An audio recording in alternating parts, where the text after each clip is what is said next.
In today's episode, entitled The Dapperest Motherfucker, we rejoin the crew as they recuperate at the Rock Bottom Farm, just adjacent to the Sethra Circle, on their quest to save Badger, assuming they remember that that's the quest.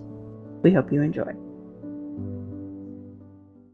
We're off to adventure to go roll the dice. Come seize your advantage and you'll roll them twice. Even if we lose our way, we'll make a journey someday. Something awaits you, so wake us away. Who knows what role you'll play? Who knows what role you'll play? I don't know what that is being drawn up in the left, but it is the dapperest motherfucker. And there it is. There it is. Welcome to our pre-game conversation update.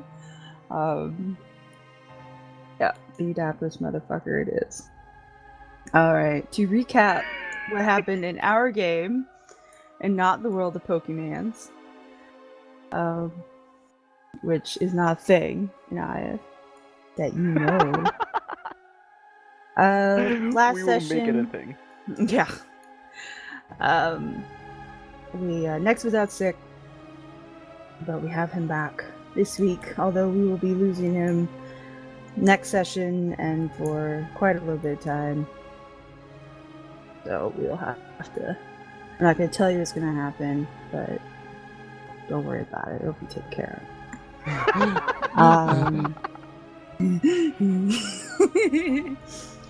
So the crew wound their way over to Migraine, kind of a little more northerly than usual. Migraine, a quiet little town out in the middle of nowhere, heavily forested with a few farms and a local circle of druids.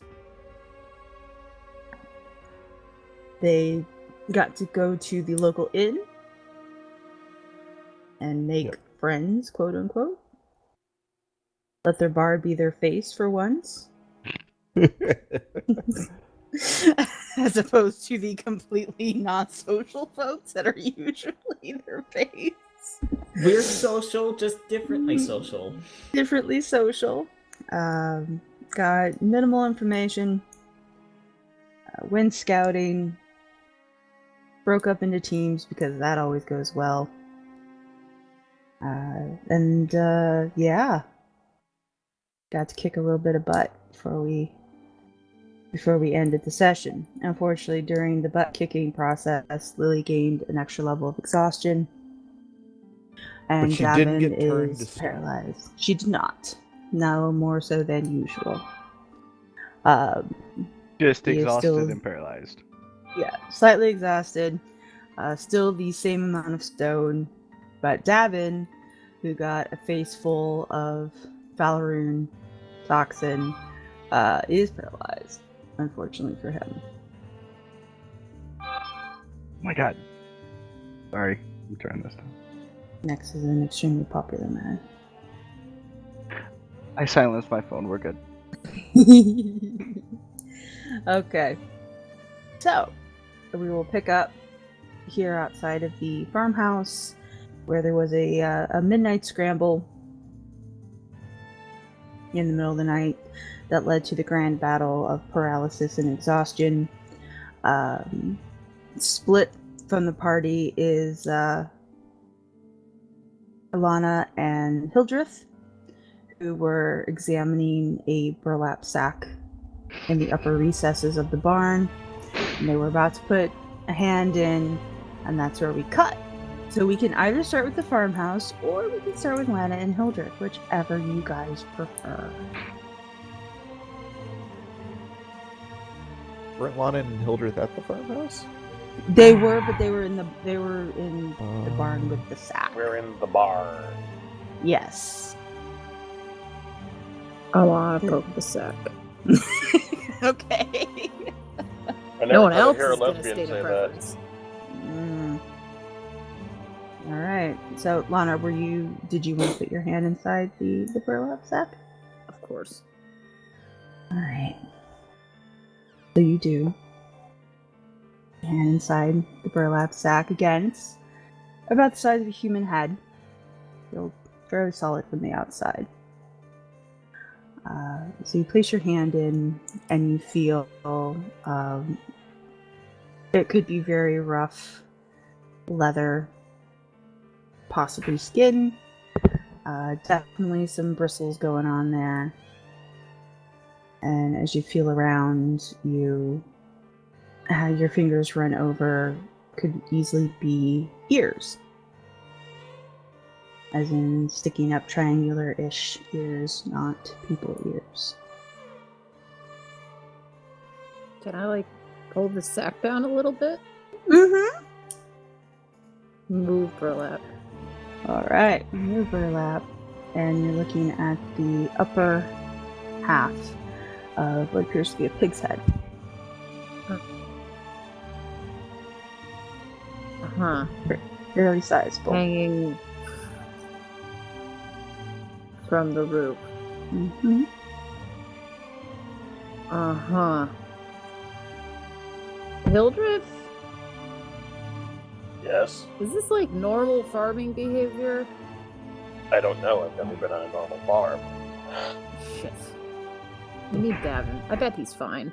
We should go Although ask him. pig's heads do have their uses.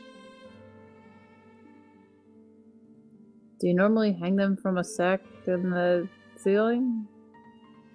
I don't think I ever have, no. Uh-huh. This is a dead animal, presumably? It's not moving. It doesn't have the rest of its body, so one can assume it's dead. Oh, it's just a head.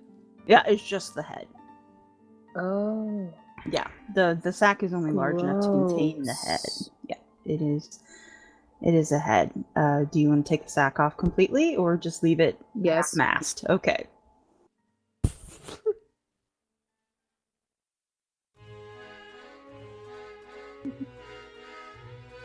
You have a pig's head. Hey, Severed Hildreth, pig's head. catch.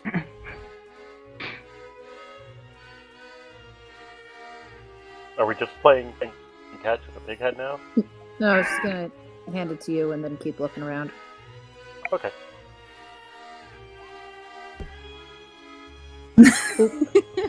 Lob this pig head over. A perfectly adequate throw. Yeah, perfect. Fine. Yeah. You both have good enough vision. Hildreth, you can do a perception check if you want. Now that you have. Ooh, does it not line up? No, I don't think I will do a check. Yeah, okay. So, Lana, as you lob your pig head over to Hildreth, as it passes the sort of cast-off light from the house that is slanting its way into the barn through the slightly ajar door, something gold catches the light briefly. There's a little shine on the head as it gets passed over to Hildreth. On second thought, I believe I'm levitating right now. We're flying, one of the two. I will go down. Okay. Actually, remember which. Yeah, you guys had to get up there to get it. Yeah, I just can't remember which spell I used. Doesn't matter. I'll go down. Mm-mm. Oh, thank you, Davynn. That means I can keep doing this for another, hour. Good. You might need it. Let's take another... Can I, take another look at that thing? Turn it over? Sure. Thank you. It has your pig head is wearing a small gold hoop earring in one of its ears. It was sort of folded over and hidden until you lopped it. It's very small. Huh. Well, touch, obviously. Unhook. Take. Look over. Okay. It's It's nothing super exciting. Like it's not very large at all. It's maybe the size of a penny. It's just sort of the cheap earring that you'd see a lot on commoner women or sailors, or it's definitely, it's probably gold plated at best, maybe even copper. Mm-hmm. Not worth a whole lot.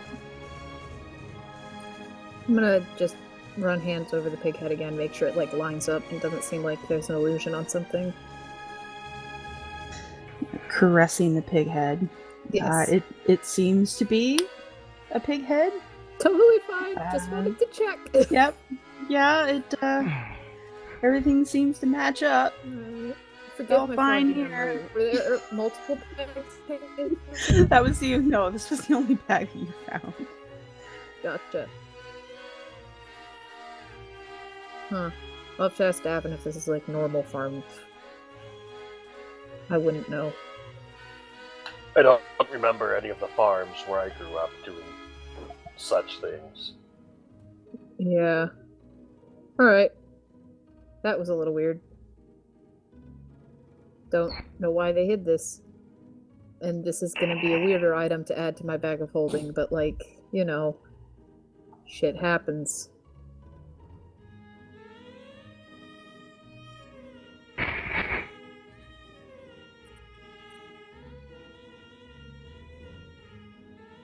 I do add everything to the bag, thank you, but I think an entire pig head is a little more than usual. Alright. We'll process this later. We should go check on the others. I bet they haven't done anything. If you say so. But I agree, we should check.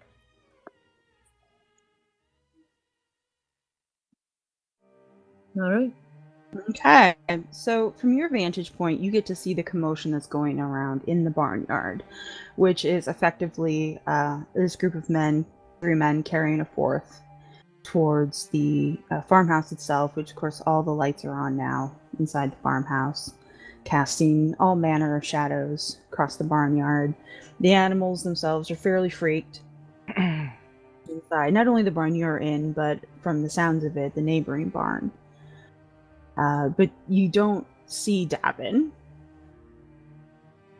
or anyone else for that matter, other than these men that are going inside the house. There is another figure standing inside the doorway to the farmhouse, but it, with all the commotion, it's difficult to tell who it is exactly. Definitely not one of yours, though. Definitely unimportant then. I'm sure it's nothing. Wanna fan out, look for him? Or just do a loop, Hildreth? Hildreth will nod and well. Hildreth will nod and follow your lead. Gotcha. Alright, I guess we'll just sort of canvas then. Okay. It doesn't take terribly long to locate the clearing with the party, as they loot their fallen foes and prop Davynn up against a tree, I'm assuming. I mean, we're gonna carry him back, but... Yeah, I know, but time-wise... Abandon him in a tree!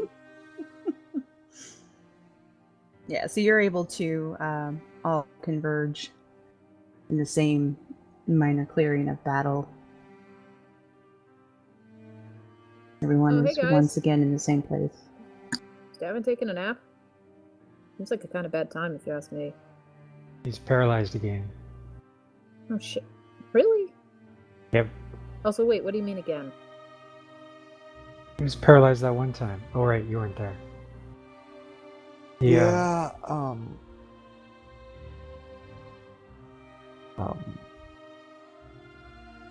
it took us a while to get him unparalyzed. Hopefully we can do that quicker this time. Is Lily also...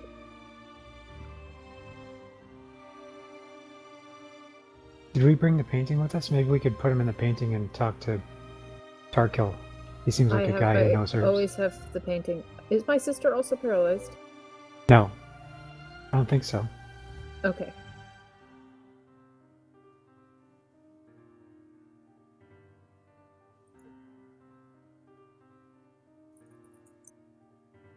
Okay, she's just sleeping. Alright. I mean, I can throw him into the painting. I don't know how much it'll help. But I'm willing to try. Alright, let's try. Okay, there we go. Okay, Kern. I'll go back to it. Momentary silent spell Well, falls over the historically, cleric, but it's Davynn gone now. wasn't able to get in there. But, Yeah. you know, I can put him in the bag of holding and carry him through. I Maybe. Can you You actually might- put people in there? I have, for 10 minutes, yes. Then they die. Try that. Davynn Whitfeld can't talk to tell anyone this is a bad idea.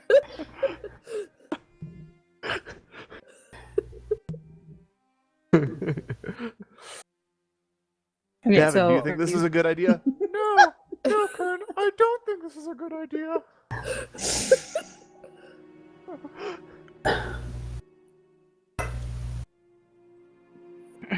Alright,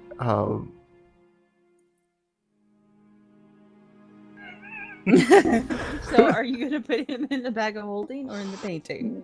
Or both? Yeah. Back to I holding, was just then gonna painting. carry him on my back. Okay. Like- Kern is just rescuing And- Davynn from this plan. Are you allowed in the painting, Kern? Probably not. Here, Not how too about I artsy. carry him on my back? To put him in the painting? Yeah, to put him in the painting. Michael says, please try this. So I say we put him in the bag and carry the bag through. I tried carrying Meister just in my hands and that never worked. Alright, you're the expert. Let's put him in the bag. Alright. Don't Oh, let us God. forget to take him out. No. Actually, I'm gonna put a timer in my helmet once I got when it's finished. The finished product is gonna have a timer, and I'm gonna be able to just for situations like this. It's not finished yet, but Gotcha. soon. This seems like a good idea. What's your I distribution eventually- score, Davynn? I- Just out of curiosity. I don't think this is. I don't think he'd be okay with this. Alright, so we have 12 minutes. Well, the longer we stand around 13 arguing, minutes. the less time we have. So let's just put it I in the don't bag. think it works like It that. doesn't 'cause we start haven't ticking done down it until yet. he's in the bag. No time for arguing, Kern. Oh, sorry, 13. Bag time. Wonderful. Bag time. Do you think this guy will be able to help? He's an elf No idea. type. He's like some kind of fey weirdo. I mean, he's probably knows about herbs and all that. Okay. I mean, I'm what are our other options? If the bag doesn't come through with us, just like pull him out, okay? Oh yeah, yeah. Yeah, preferably. I mean, So what paralyzed him? Oh right. Can you- know can you herbs and guys- stuff? Let's ask yeah, Hildreth. it's something called like weirwood or wormwood or willowwood or Weird? Why? Weird. we're yeah, we're in weird. root. We're in We're in root. root. That's it. We're in root. Yeah. We actually have poison. The poison that he was poisoned with. Oh yeah, if he takes more, that undoes it, right? Well, I was Yes. hoping that maybe Lily might be able to concoct some sort of like antitoxin or something. Oh yeah, like Lily that. knows alchemy too. Why are we talking about paintings here? We got two alchemy people. Who brought up the bag thing? Was it you? Looks at Twinkie. Davynn. Based on your medicine check, Twinkie, and just your general neck of the woods, we'll say, you are quite familiar with Valorum toxin. And it is word and root. It's the only cure for it. The only cure. And that root only grows in high magic zones. Very, very difficult to cultivate. Which makes it rare. Not something you're likely going to just stumble across. He's dead.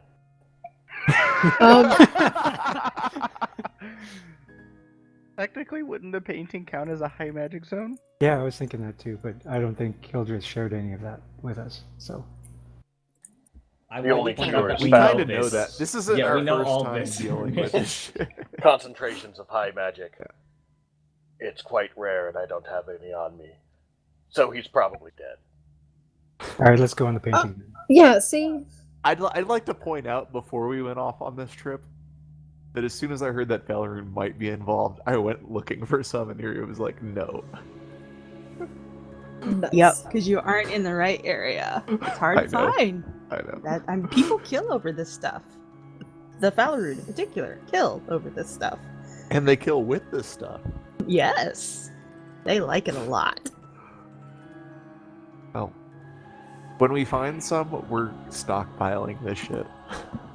Yeah, that's probably a good plan. Okay, so what is the plan? Put Davynn in a bag, take him in the painting. Maybe we can try to find somewhere that's a high magic zone. You know, we're close to druids. We know the woods pretty well. We We have can a also painting see right if here. the forest inside the painting counts as a high magic zone.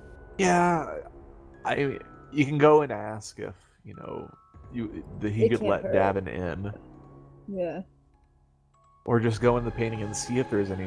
We could also weird. we can try carrying through if that fails, asking if that fails, poking around there for Wyatt and Root, and then when that fails, going to a wild magic zone and trying not to get turned into animals again. Yeah, it's just it seems a bit risky since he can't normally go in the painting, and Yeah. when he's paralyzed, he can't scream like, "Oh dear God, my insides are on fire! I'm burning from the inside out! Why would you do this to me? I'm dead." Hildreth went in okay. Yeah, he was fine. I did not go in okay, nor was I fine. No one asked you, Hildreth.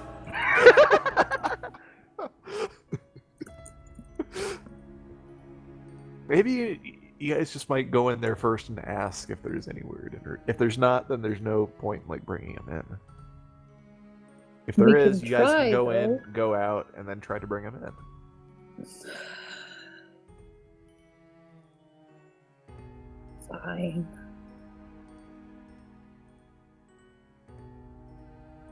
Oh yeah, that's a good point. We could put a mouse in the bag first. I think we tried that, didn't we? We tried carrying a mouse through. Okay, well, I mean, the bag is not really essential to the plan. We just got to get him into the painting. The only reason I want to put him in the bag is to see what happens. I mean, but we don't have the bag. Doesn't have to be part of the Well, plan. I thought maybe we could use the bag to like supersede the other people can't come in because you can bring in a bag and it's got like its own pocket dimension. Right. How about we just go on an exploratory mission to see if he has any word en route, and just do it that way. Alright.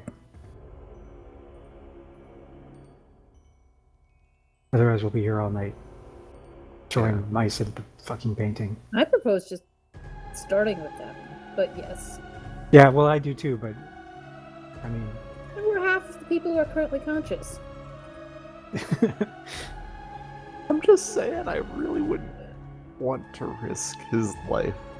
He'd be fine. Time might be of the essence. The longer we straddle, the longer it will take for him to get healed. Possibly return to the land of the living, though I don't think he will. I'll begin his funeral rites. Alright. Kern's a priest, he can help with that. Alright, let's go. No! What if we kill Davynn first and then I revivify him? No! Actually, No! I will turn. No! Well, Now last I don't feel resort. safe leaving him I'm out just here. kidding. I'm just kidding. it's a good idea. I'm sorry, Davynn. I know you can hear all this. I'm so sorry that you heard that. Actually, poison would still be in his blood, but if we kill him, drain him of his blood, give him new blood, and then revivify him, that might work. Holy shit, yes! And I'm the psychopath.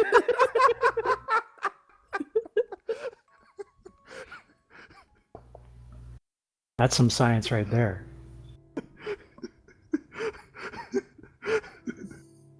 If he I didn't know have a this- complex I'm about being like- paralyzed I'll before, begin. now he does. I'm like 100% this won't work, but it's free for me to cast once a day, so just boop. I tried something even. Yeah, oh, I know it won't work, but it's also free. It's from the loot. Might as well. Sethra Circle revives people, yes.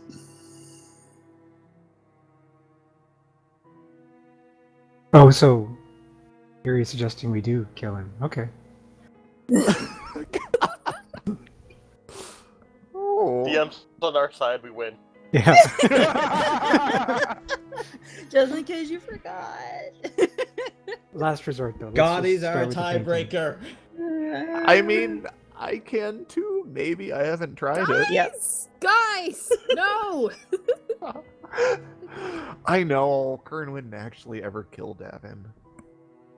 He says, It's okay, looking Hildreth at will. paralyzed Out Davynn of and telling him that slowly while pulling out a hammer.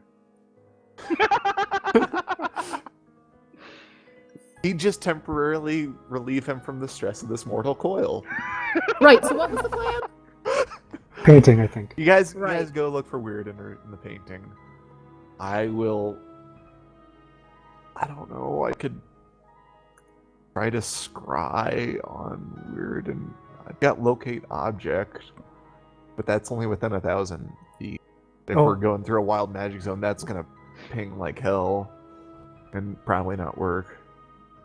So I'm not clear on what's going on here, actually. Like, I saw owls in the sky came this way, and it looked like you guys are coming from the farmhouse over there. So are you guys Oh, on yeah. good terms with those guys now, or what's the deal? We have not come into contact with those guys much. Also, we found a pig head in an invisible bag, and I'm like not really sure what to make of that. I was gonna ask Davynn, but now he's paralyzed. Okay. So if we brought Davynn to those guys and asked if they could ask the druids for help, that would be a bad idea?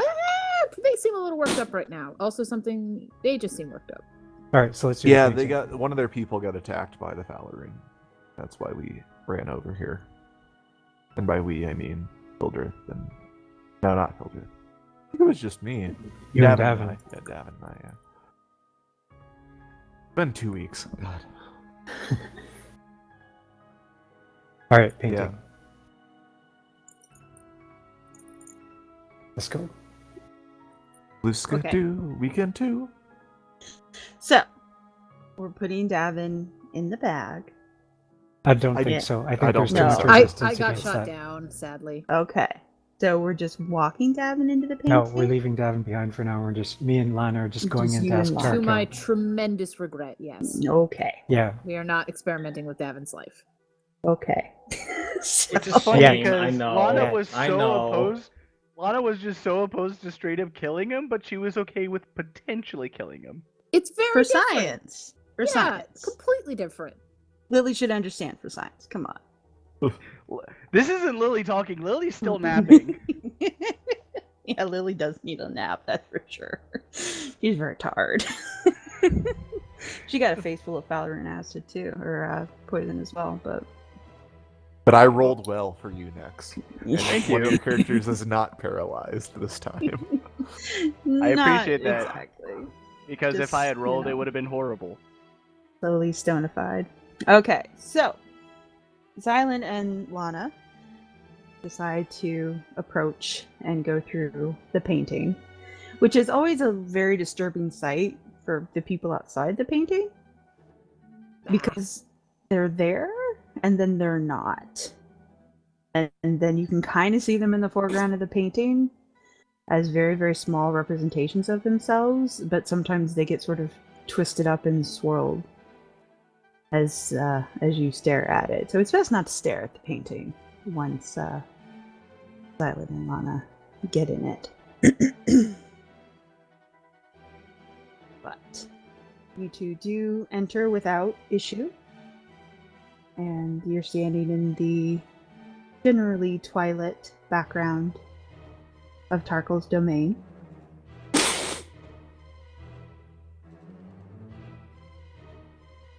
Hello.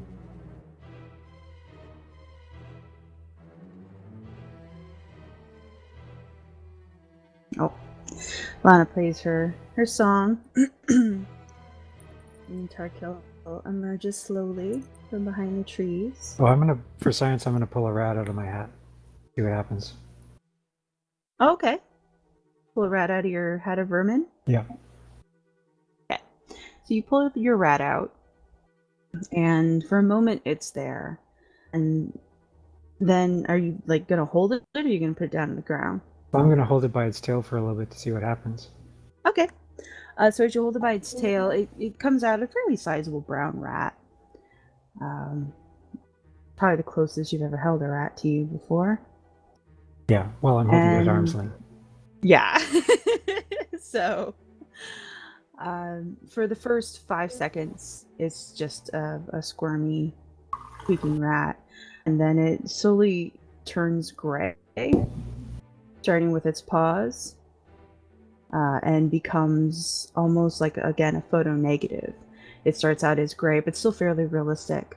And then after another few seconds, it becomes very starkly outlined. It looks like the tracing stage of a comic book, where the insides, sort of the inside fur become almost see-through, but the outline is still there, and it's still moving.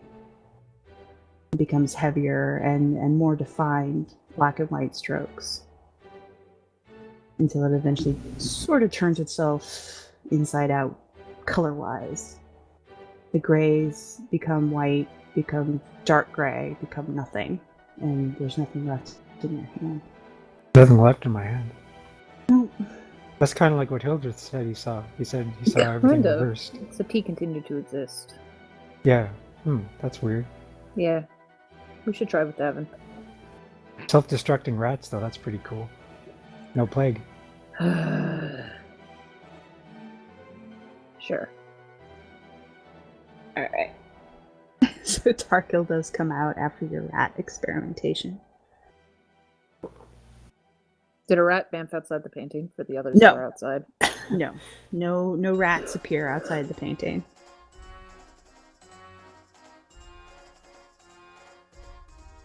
Needs further test. Yeah. Tarkil approaches slowly. He seems a little confused to see you here. Yeah, we've been kind of visiting a lot lately. So, have you heard of a thing called Weird and Root? Also good to see you. Also, I'll pull another rat out of my hat. What do you think of this? What do you make of this? And I'll hold it before him, let him take it in.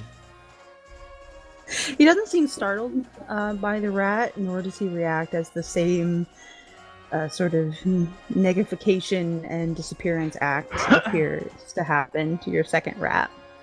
He doesn't seem particularly bothered by it.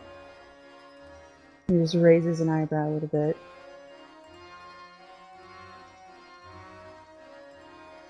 You came all this way for a magic trick? No, Weird and Root. I think that's your magic trick, actually. I didn't do it. This is your place. I think your place did it. So it's your trick. Good trick. Also, Weird and Root. Weird and Root. Have you heard of it? We have a friend outside who's paralyzed. Oh, that's a shame. No, I'm not. Do you know what it looks like? I've seen it before, haven't I? Sia did her best to describe it to you before you left. Okay, I'll relay that information.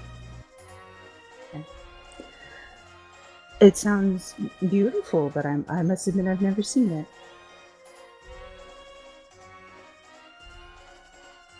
Do you have As any... I sort of flick between the two of you. Do you have any skill in healing or anything like that? He just laughs and waves a hand. Never been sick a day in my life. I have no use for healing. That makes sense.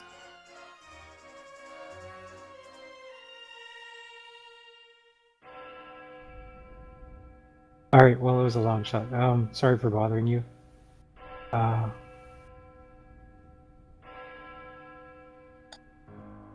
Yep. Was there anything else, Lana? Nope. Good to see you. Sorry for bothering you. Thanks again for everything. Again, gazes at you kind of strangely before giving a little bow and wandering back. I can Between pull his one more trees. rat out of the side if you want a rat, so you can try it for yourself. He stops sort of mid-step and turns around, looks at you, and smiles.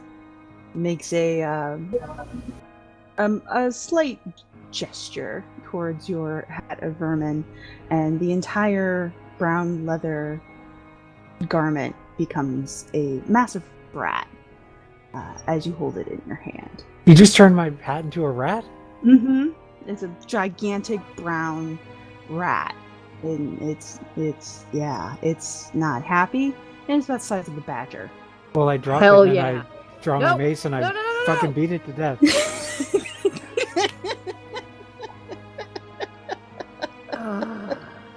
So you're beating, and as soon as your mace makes contact with your badger rat, immediately you hear it like clunk through to the earth below, and when you look, you've actually just beaten your hat again. There's no blood, there's no gore, there's no badger rat. It's just your now dented leather hat of vermin. Please. Huh, Give good me a trick. heart attack. I'll slowly pick up the rat, or the hat, look inside of it, to make sure there's nothing hiding inside. There doesn't appear to be. And I will leave the painting. Okay.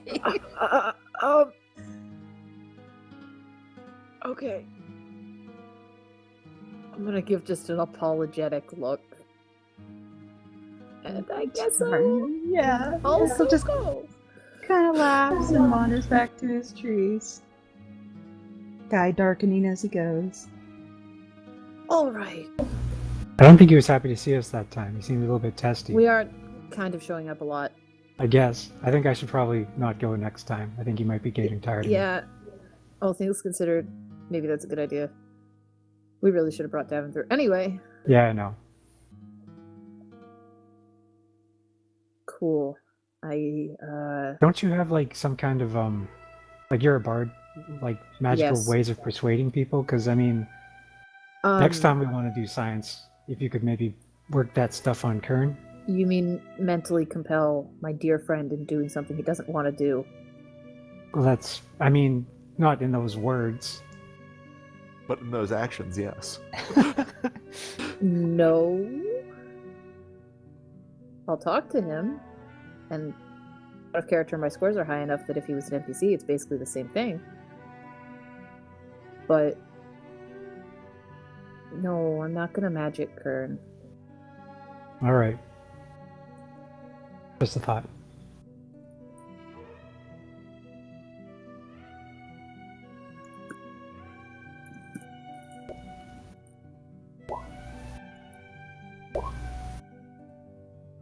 Okay, so the painting project is now over. You're back in the clearing of battle with a napping Lily, a paralyzed Davynn, a silent Hildreth, and a probably borderline conniption fit Kern. Silent Kern. Hildreth, I like that. Did any mice pop out? No. All right, never mind. No luck. Okay. No luck. No luck. Well, It's worth a shot. like it's probably to the druids then. Yep. When should we do the bloodletting? No. Not yet. No. That will make him considerably heavier. How about I just... Do you guys know where the druids are then? I'm assuming we can talk to the people that we just came from. Okay. We kind of did them a solid by getting rid of the Falaroon. Yeah. Was it just the one Falaroon then, or? Well, there were two, but Yeah. But I don't know. Maybe.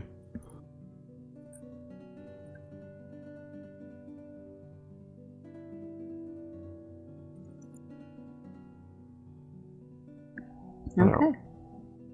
know. I mean, but it's our best shot, right? yep. I mean, we didn't really get directions when we were in the town, did we? No. Go back and be like, hey, we took care of your problem, but one of our guys is, not doing so hot.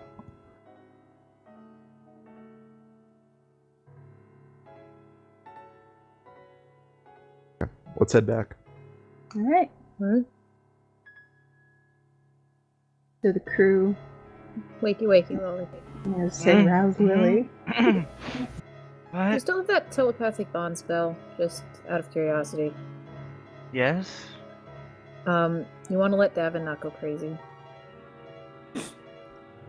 Right. Sure, I can do that. Yes?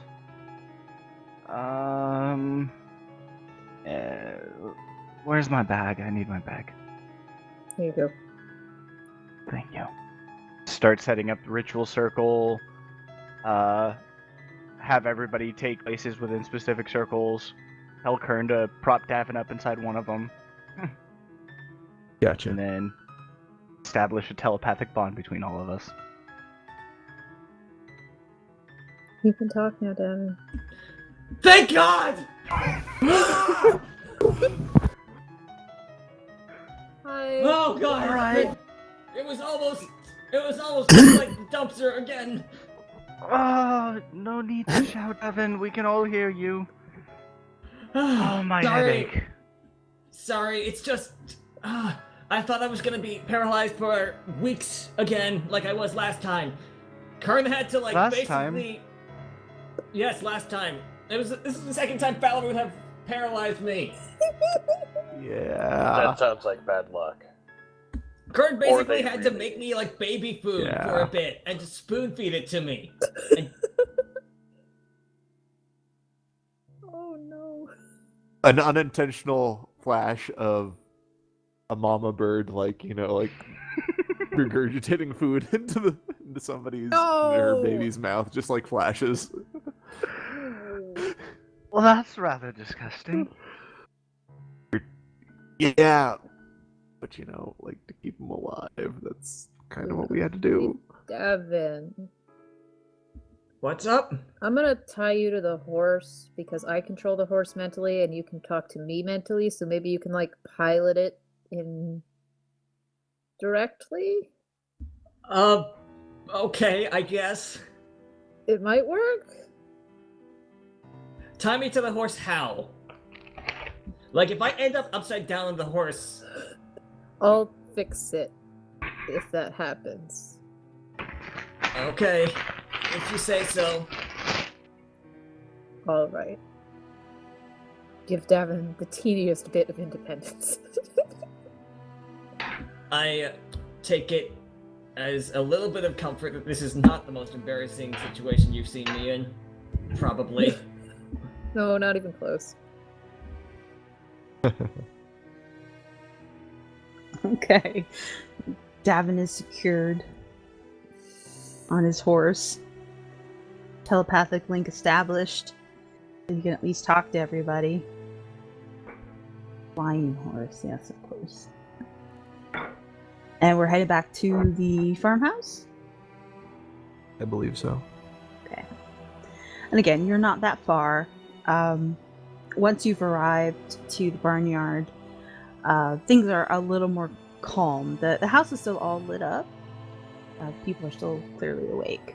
But they've all gone inside. The barn doors have been shut, at least as far as you can see, and resecured. And there's nobody milling around outside anymore. Everything is all shut down.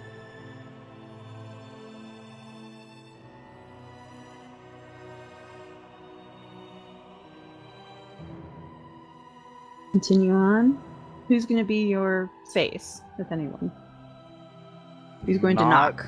I think Not Lana the should continue exhausted to be person the with a sub 10 charisma. Oh, while we're traveling towards the barn, I would like to mentally fill everyone in on what I saw when I was interacting with these people. Okay. Gotcha. And basically Dav- say I helped them, and maybe we can use that to get on their good side. Especially if that other person got paralyzed too. Yeah. Yeah. They I think probably they only know- buried him. They know Davynn and I Because we went off and ran them. Yeah, you want me to take point since Sure. we were... Okay. Since we're familiar to them? Yeah. Alrighty. Walk up. See if they're there. If not, just knock on the door or whatever they have. Okay. So you knock on the door again. This is a fairly sizable farmhouse. Yep.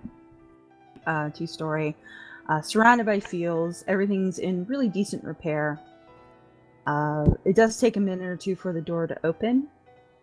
And there's a woman standing just inside. She looks a little disheveled, like she got dressed in a hurry. Her hair is kind of like half brushed. On the shorter side, kind of reddish brown. Who looks up at you a little startled. I mean, she's all of like 5'3", so you're you're a good foot taller than she is. Yeah. So she starts staring, chest height, and then has to adjust to look you in the face.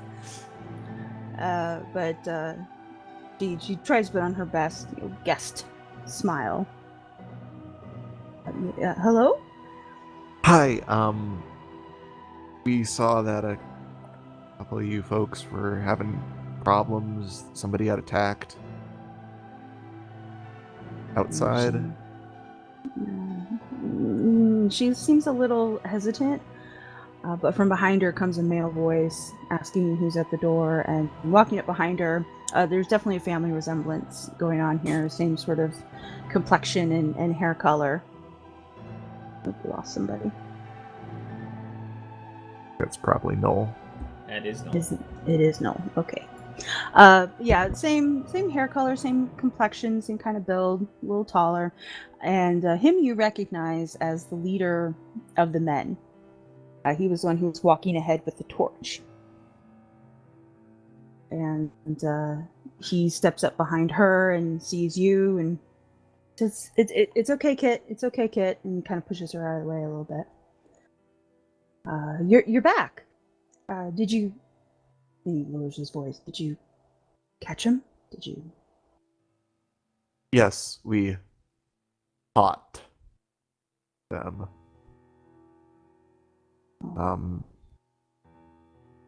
But no, we did not bring them back with us. We dealt with them. They started attacking some of my companions who were out in the woods. And you left him out there, did you? Yeah. Well, we appreciate the help. Got off on the wrong foot, and he extends a hand. He hasn't invited you in yet. He's still on his Right. side of the door, and you're very much on your side of the door. But he extends a hand through to shake yours. I'm Reg. Reg. He chucks his chin towards the woman. That's Sister Kit. It's a poor intro, but this is Rock Bottom Farm, and we're glad to have you, and thank you for your help. Are you passing through the village, or? Yeah, we were passing through the village. By the way, I'm Kern. This is Lana over here. This is Lily. This is Xylund. This is Hildreth. And this is Davynn. And I point to Davynn, who's tied up onto the horse. Yeah. Unfortunately, Tell them I'm from Whitfeld. he's from Whitfeld. Thank you. Unfortunately, we ran into a bit of a snafu when we were trying to help you guys out, and he got hit in the face with some rather nasty stuff that has left him unable to move or speak at this point. I see. And he sort of like catches himself. He's very clearly not used to the diverse makeup of the group in front of him, as he seems to, kind of try and look at everybody all at the same time. Yeah. Well, our man was down too. I recognize the Davynn. You said the young fella. Yeah, he was with me. Bring him in. You can all come in. He kind of looks at Kit a little bit. I mean, it's too late for you to be out, right? You don't want to be. Are you soldiers, or he seems at a loss? Technically, kind of. We're heroes. We're priests of real. Never mind.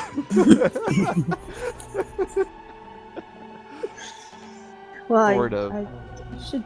I should call you heroes after tonight. You definitely saved us a bit. Well, we're not real healers, but Shadra, we could send for Shadra. Bring your man in. The rest of you too, if you want. I'm Okay. sure we can find Thank something. you. Yeah. He sort of bustles out of the way.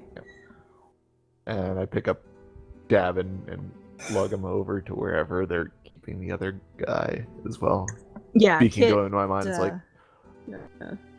see, this is going to be much more comfortable than a horse.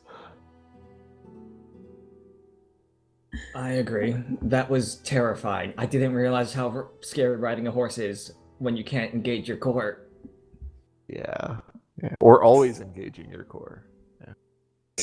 Or that.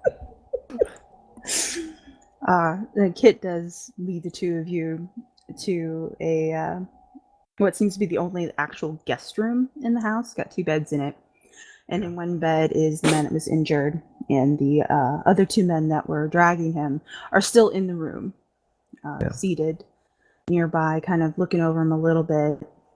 And Kit gives them kind of a nervous, harried smile, but takes you over to the other bed so you can put Davynn in it. Put him down. I'll say to Davynn, give me a sec. I'm gonna check to make sure that this guy got hit with the same crap you did. I hope not. Yeah. I mean, it's hard enough to find a single dose. Yeah. Yeah, I'll go over to the other guy and try to see if he's the same type of paralyzed as Davynn. Okay. The other 2 men kind of, they bristle a little bit. Like they don't actually move to stop you, but they're clearly on edge that you're so close to their friend. If you want to roll a medicine check, feel free.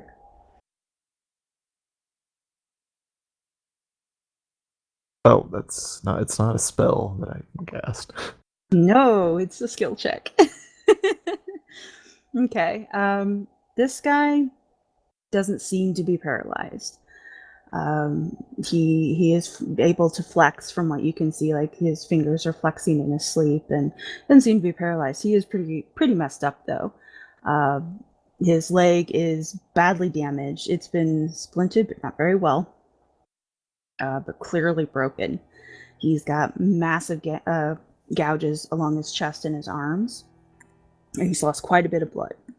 Is still losing blood from what you can tell, based upon the appearance of the bed. He has been bandaged, but again, clearly not by somebody trained in medicine.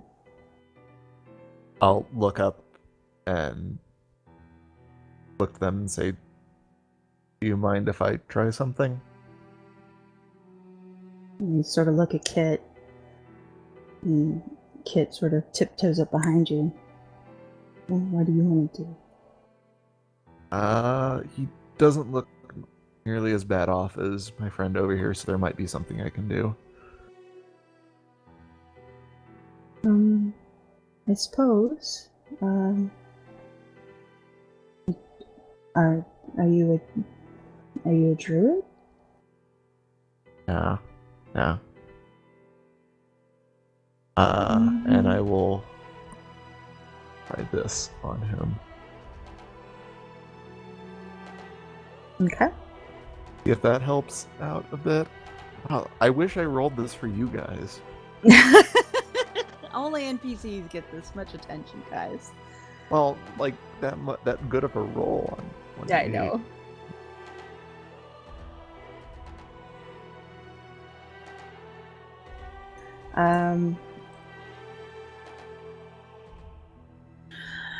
It does seem to help.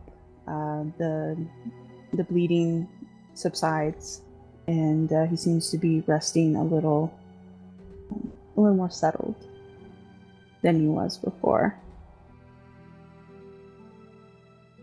And the men sort of relax, and you didn't realize Kit was holding her breath until you heard her let it out, standing just behind you. Well, thank you for that. You didn't have to, though. I mean, you didn't say you were a healer or anything. I mean, we don't have anything to pay you. You guys are letting us stay in you guys opened your house to us, and least I could do. Let you go back out into the night.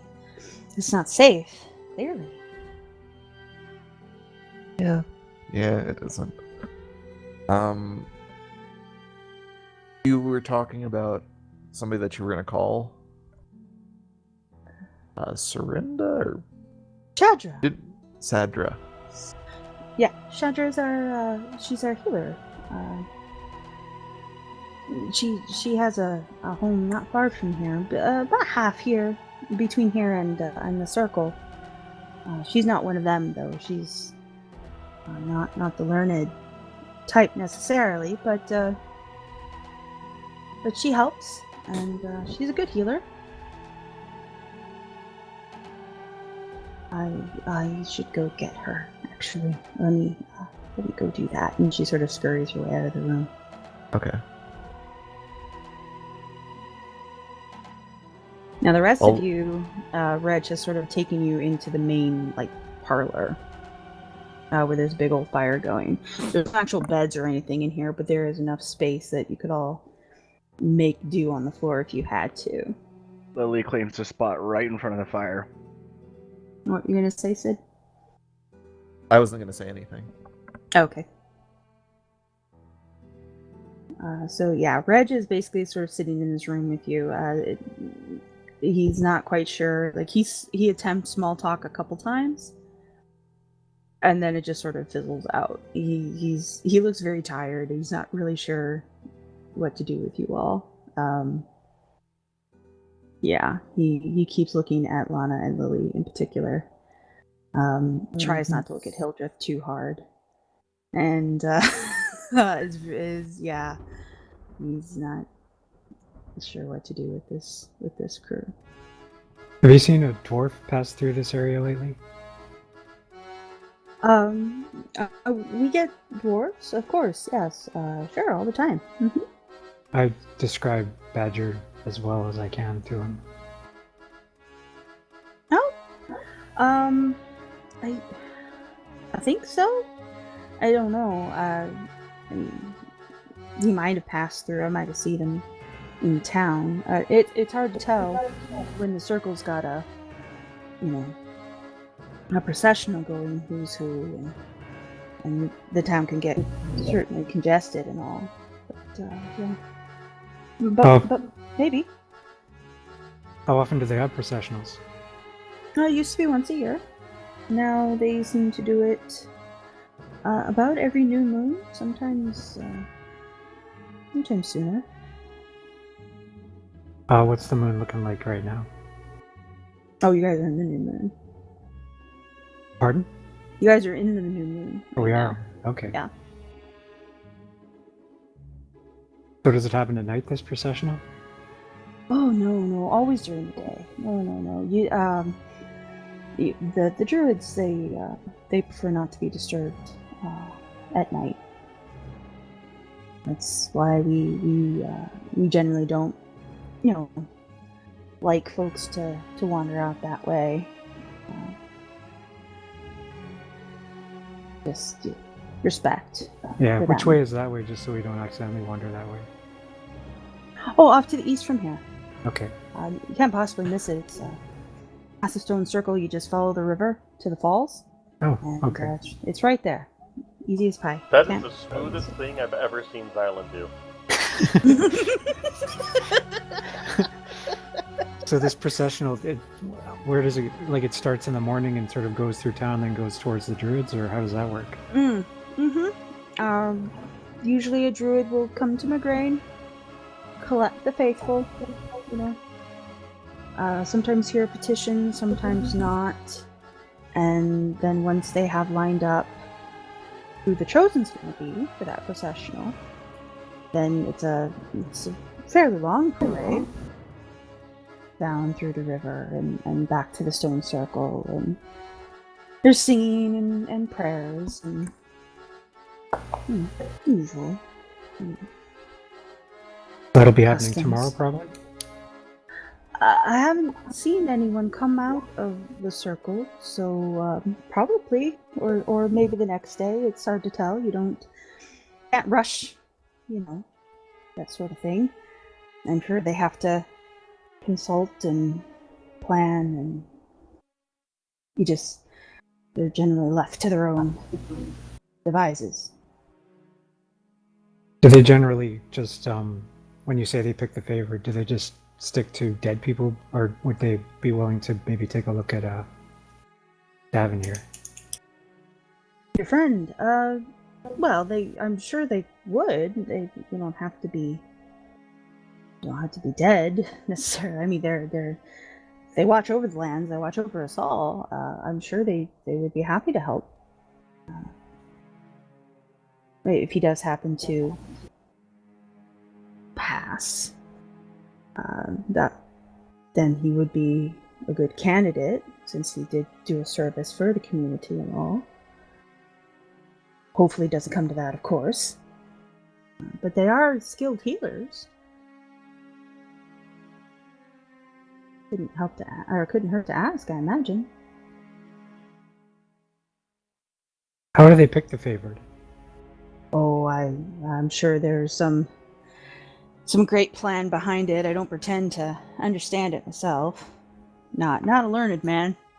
You know, farmer, 5 generations now. Hard work, proud of it, but never did have much time for learning or any of that.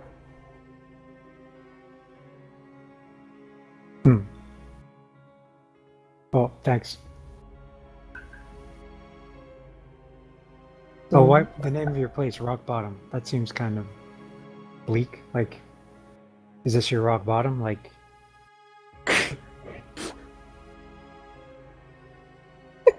he seems taken aback for a second, but then he laughs. This is big, raucous laugh that sort of vibrates through the grand room for a second. Well, there was an old joke. Our family name is Rock. R-O-K. oh, okay. And my grandfather had a bit of a drinking man. He was. Had a tendency to stumble off cliffs fairly often, but always got back up. And the townsfolk made the joke that he must have had a rock bottom. And the name sort of stuck. That's pretty good. Yeah. We're proud of it now, but, you know, it was a bit of an embarrassment to my grandma. But, yeah. We take it in stride these days. I'm guessing you're not a drinking man then. Oh no, far too busy for that. And most of our, you know, supplies go to the circle. So. Oh, what's that all about? Is it like just an offering, or is it more like a tax? Well, we give it freely. That's what you're asking. It's not like, you know, not like a lord's soldiers come poking about or anything. It's all given in good faith and returned in kind. What would happen if you didn't feel so inclined to give? I don't know. I don't think anyone's ever refused.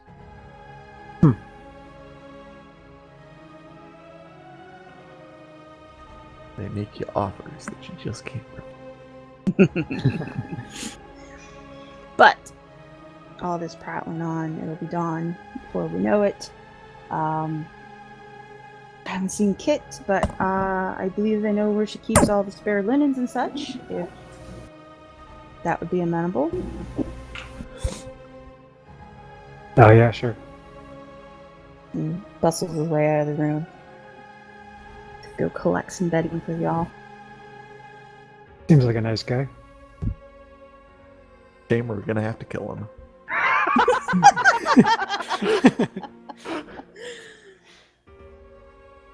I mean, it takes him a good 10 minutes before he comes wandering back, just laden down with blankets and pillows and random bits of like rag quilts, and sort of dumps them unceremoniously in the center of the great room. There you be. Kit is not here. I assume she's gone to fetch Shadra. So I'm sure she'll take a look at your man in the morning, if not sooner. And we'll be sure to get some food in you once we've all had a bit of a rest. It's been a bit of a night. He sort of nods, especially at you, Xylund. You guys just rest, and everything will look better in the morning. Well, thanks for the hospitality. Of course.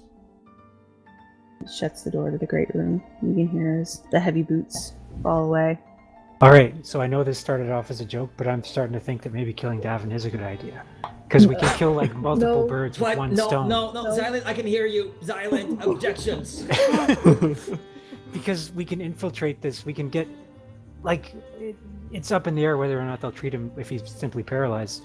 But if he's dead, like he's done good services for mankind and stuff like that, so maybe they can sense that. And then all the people in our group, I am one of the few people who hasn't died, and I'd like to keep it that way. I have a question. Yeah. At what point was killing Davynn considered a joke?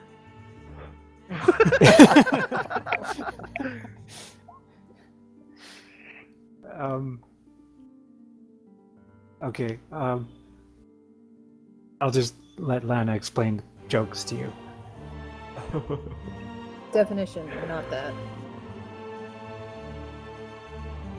But like, if I would volunteer to kill myself for this, but it seems like Davynn is the obvious, the obvious sacrificer. I wouldn't say that, no. I mean, we know what the cure is. We just have to find where it is. Yeah. It's not like we're throwing darts randomly at a dartboard hoping something sticks. We know exactly what will cure him.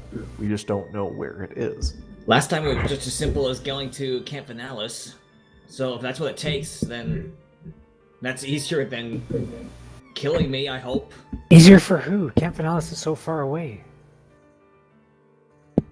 Yeah, but, maybe the druids know where some of this stuff is. Maybe. I just think that it'd be more of a sure thing Paladin getting here- treatment from them if he was dead. Oh, I'm sorry that my being alive is inconvenient for you, Xylund. I'm just saying, I'm not gonna kill you without, I mean, we'll vote on it and you get a vote. I'm just putting it out there. That does seem rather democratic. Yeah, see, Hildreth. Kern gets up and locks the door.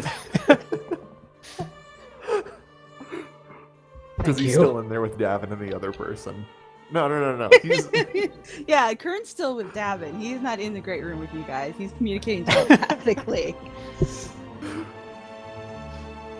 Hey, Kern, while we're here, by the way, please do not do the thing that we did last time for food. I can go hungry a little bit. Not in front of Lana, please. Eventually somebody's gonna have to feed you. I mean, Not I can in get front Lana of to do it Lana, if at you least. really want. Please. Jeez. Well, we'll table this for now and see what Shadra has to say in the morning. But just keep it in mind, think about it as you go to sleep and let your unconscious sort of wrangle with it a little bit.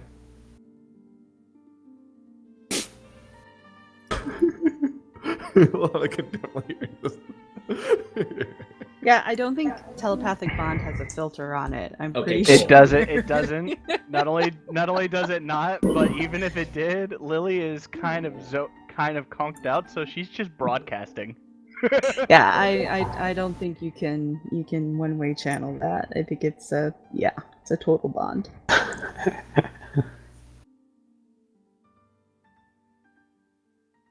All right. Perfect. So Kern, you gonna stay with Davynn? Yeah. Okay. And how is the other guy looking? He seems to have settled again. The cure spell did appear to take effect, and he's sleeping a lot easier than he was. The two men that are with him also seem a little more comfortable with you and with the situation in general. One has nodded off, and the other looks like he's headed in that direction as they sit in their chairs. You can So hear we're staying here for the night then? Yeah, Okay. they're sending out for a healer or something, aren't they? Yeah. We might as well see what she has to say, and then we can try to hook up with this processional if that doesn't happen. Is that a plan? Good. Okay. Okay. Yeah. So if that's the case, then like as soon as the second guy goes to sleep, Mm-hmm. I will dump this into the guy to try to make sure everything else is covered. Ooh. All right. And that does more than just 70 hit points. Okay. Like a greater restoration. Mm-hmm. Yeah. Alrighty. 70. That will definitely fix him up. Yeah. Tenfold.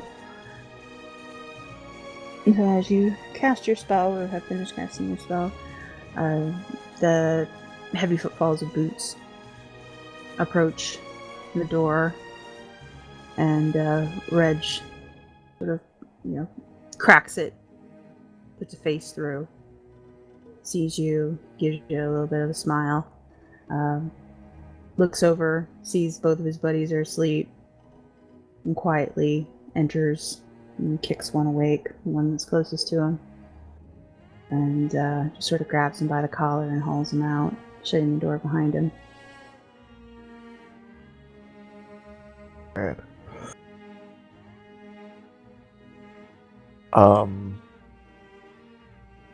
Should I eavesdrop on him? Can you? Or did you? I'm asking the group, should Yes. I? Yes. Oh. If you Maybe can. not you. Well, I'm getting ready to go to bed, so my armor is off. Fair.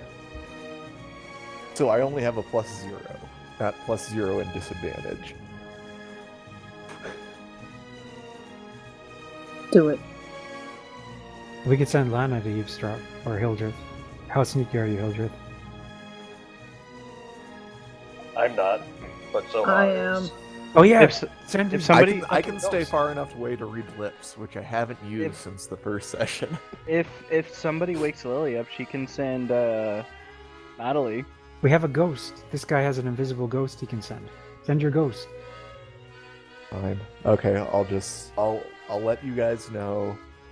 Like, I'll stay with Davynn, make sure he doesn't get into nothing bad happens. But just so you all know,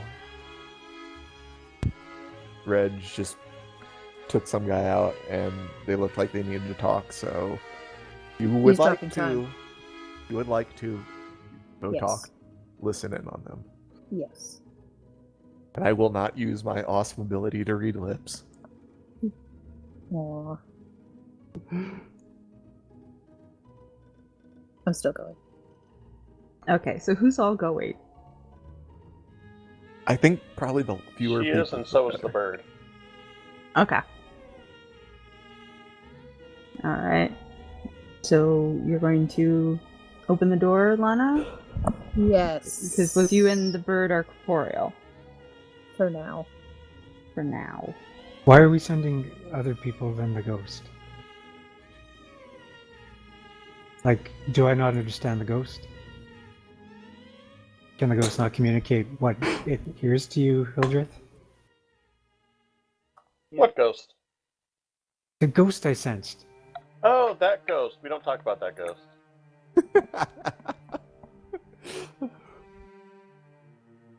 Why don't we You talk know, about that ghost? I think a cat is far less conspicuous than both a tiefling and a falcon. I would say the same, actually. Although a ghost would be most inconspicuous of all. I look meaningfully at Hildreth. One could argue that a ghost is the most conspicuous of them all, because a ghost is the least normal. Only if they have ghost sensors. That is true. Lana is probably already out in the hall as this discussion is unfolding. So roll your sneak, Lana. Thank you. Okay. And your perception as well, please. Uh-oh. Yeah, you got to be able to hear and be quiet at the same time. It's not too bad. So what you see as you sort of peer out and press into the shadows of the darkened hallway is a small knot of people standing next to the open front door. It's Reg and the man that he dragged out of the sick room. Very, both decently large men. And then with their backs to you are two much smaller ladies. One is Kit, given the state of her hair, and the other is someone you haven't met. Very, very short, halfling size, with blonde hair, who also look like she has perhaps dressed in a hurry. But they are having a bit of a discussion at the front door. It seems that the men are going out. Kit does not think this is a good idea. The blonde halfling is silent, but Reg seems pretty determined to follow his suggested course of action. All right. And eventually, Reg and his friend do leave through the front door, shutting it behind them as Kit and the blonde halfling walk back towards the sick room. Right. Roll 20 just crashed. I will go report back to the others.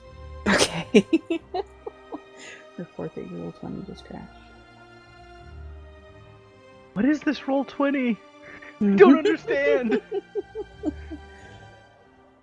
You had 20 rolls, and you've been holding out on us this entire time?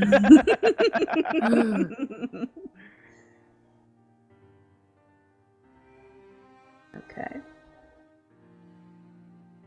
I will put up a picture of the halfling.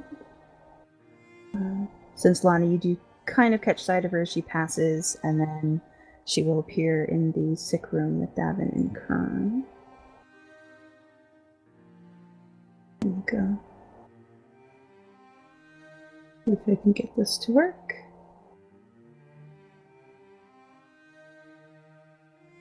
There we go.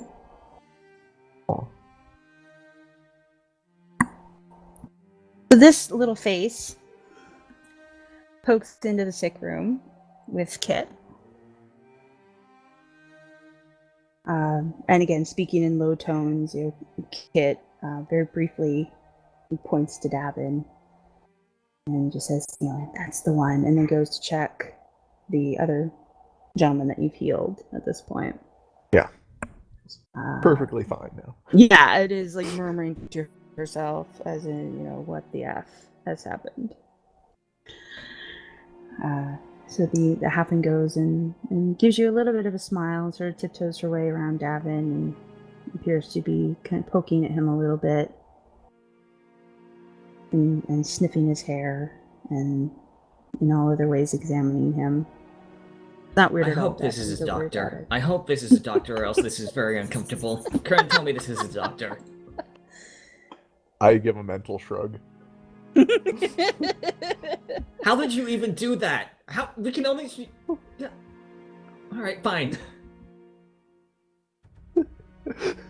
You're questioning the mental shrug when you've had, like, flowers and music and smell of honey glazed rolls going through your conscious? I thought that was just my imagination. And mama bird feedings.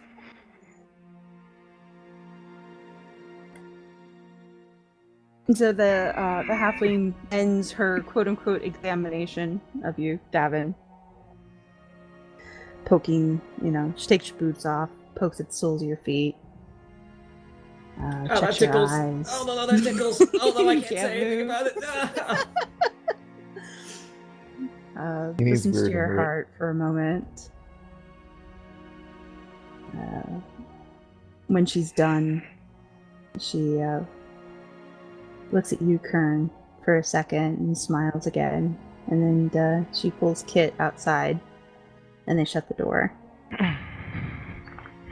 And that is the extent of the examination.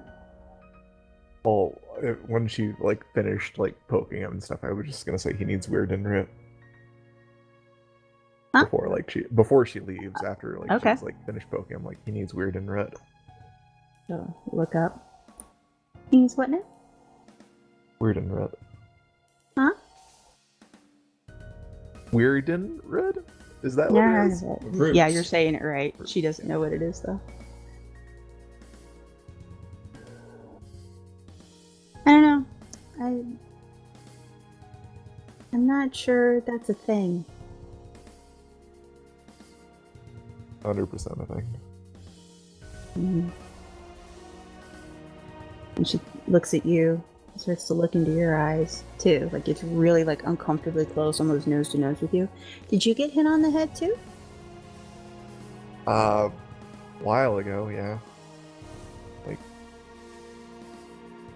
A lot when I was younger. Not recently. Might be after effects. Maybe you should lie down. Oh god. Can I make an insight check on this person? You can, yes. Yeah. Since you still have powers of perception, you can absolutely make an insight check. Okay. Woo! Yeah, this person's no idea what she's doing. Alright, I will communicate that to Kern. I don't think this is a very good doctor. She seems clueless. Oh, honey.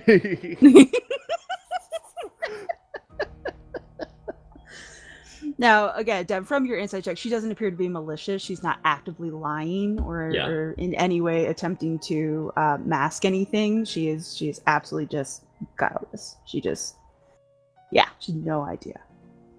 Eventually, there's a doctor who graduated at the bottom of their class.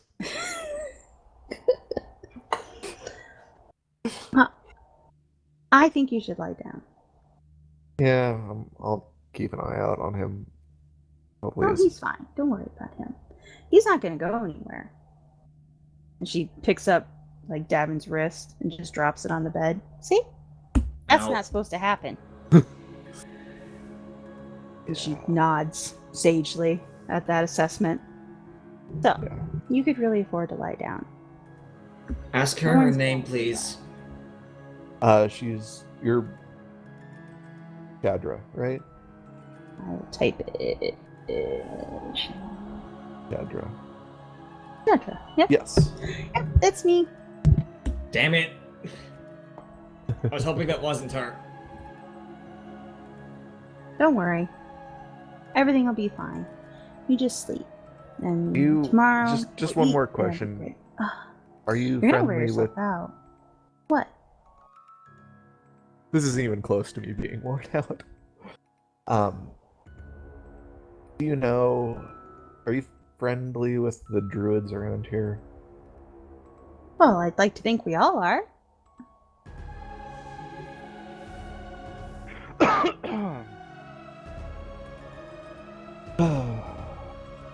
Okay.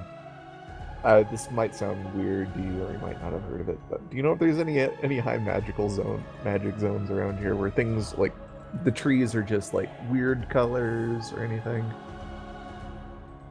She kind of puts her 2 fingers to her mouth. You did hit your head, didn't you? Yeah, I think I need to go to sleep. I think you do too. You lay down. She kind of points to the floor. On the floor, so you don't fall. And get some rest.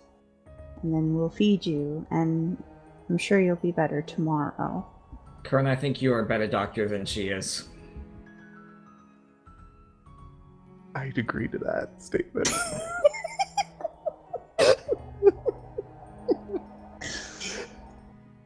But she's watching you to make sure you lay down on the floor so you don't fall. I bet she doesn't even know about, like, standard treatments. She's probably against candle therapy. I'll just ask her one more thing. It's like, were you the one that patched up that guy over there? Nope, I haven't been to the farm all night. I've been in the barn mostly. Wait, the barn? Uh-huh. Like the one like right next door. Uh-huh.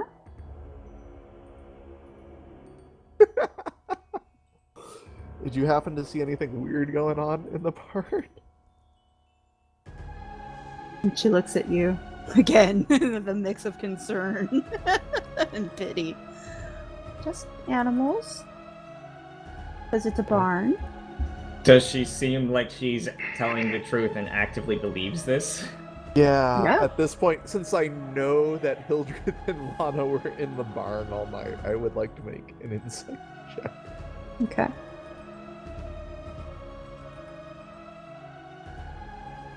You guys and your critical successes, you're gonna miss those later.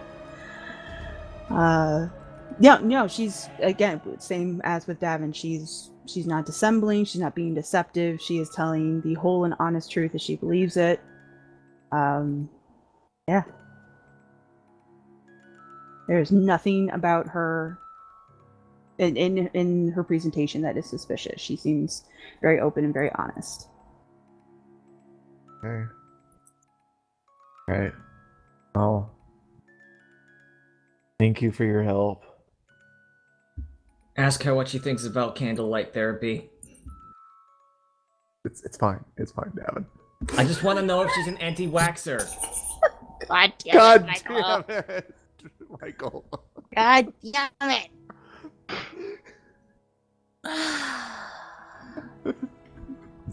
I swear. Alright, so Are she you waits happy for that lay you got to down. say that, Michael? Are you Yes. He happy? is. You know he is. Watches you lie down. And then heads out of the room with Kit behind her. So now everyone is in their room, quote unquote, for the night. Anything else before we all pass out? Yeah. I see Hildreth and Xylund are still having a deep and involved discussion about the nature of ghosts. Apparently What? Lily snores like an ogre. Apparently. And I will Only put out, when she's got 3 levels of exhaustion. I'll put out on the telepathic comm line real quick. I'm like, good job, guys, saying that we couldn't hear Davynn speak, since, that is a magical thing. And people are not, super thrilled about magic out here. Good job.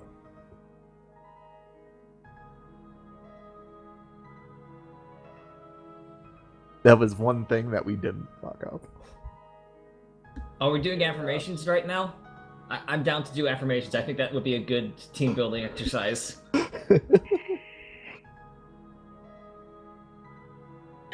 With that, everyone can go to sleep, other than apparently Xylund and Hildreth.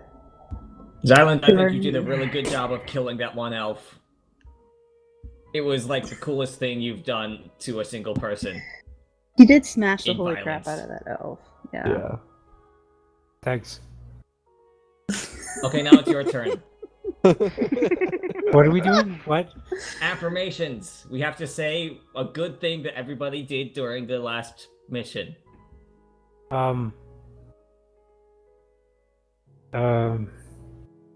Well, Lana did a good job with that innkeeper.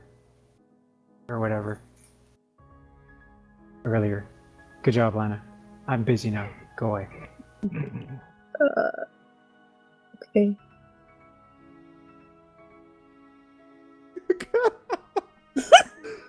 I was just imagining it. Like, there was a moment that went through my head that I was going to be like, pretending to be Lana, Kern says, Davynn, you have a really nice butt, too. Oh. Oh, God. No. Go to sleep, all of you. I can tell it's you. It sounds like your manly voice. I didn't actually say that. Yes. So you guys get some rest. Xylund and Hildreth talked about the nature of ghosts. Eventually, since your telepathic bond only lasts for an hour, it does fall off in the night. So when you wake up in the morning, your thoughts are all your own again. And there's the smell of food and the sound of people walking about, And now as I well only as the smell of smoke in the air. And now I only have 2 levels of exhaustion. Hey, Oh no. No. Oh, I still have 3? This wasn't You just a still stayed up have all 3. night thing? No, it was not. Just Well, magic bummer. exhaustion. Your regular, average, everyday exhaustion. This is found Advanced exhaustion. It is. So. Yes, you are all allowed to sleep in. You may wake whenever you wish. But there is food cooking in the kitchen. The injured man is now up and about, as well as Reg, Kit, and the 2 other men that were in the sick room. Davynn, you are still paralyzed. But you feel well rested at least. I'm still paralyzed.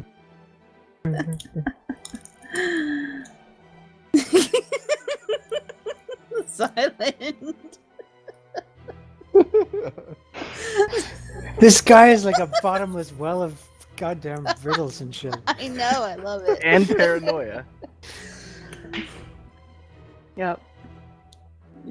Hildreth doesn't give a straight answer, and and Xylund does not have enough drugs to deal with that right now. You're welcome, Xylund. Twinki, I like how you play a character who overshares and went immediately to a character who doesn't share. Nope. It's the best. Twinkie is a man of many facets. It's true. Yes. So, And a man of many faucets. the day is basically your own. Your hosts don't come to wake you specifically. They don't seem to be in any hurry to get you up and about. So whenever you wish to rejoin the world, you are welcome or not. The door to both the sick room and the great room are both still shut. So you're only able to catch sort of the snippets of people walking around, talking quietly, and the smell of food and smoke. So, 4 people get up. I will go and try to find Kit. Okay.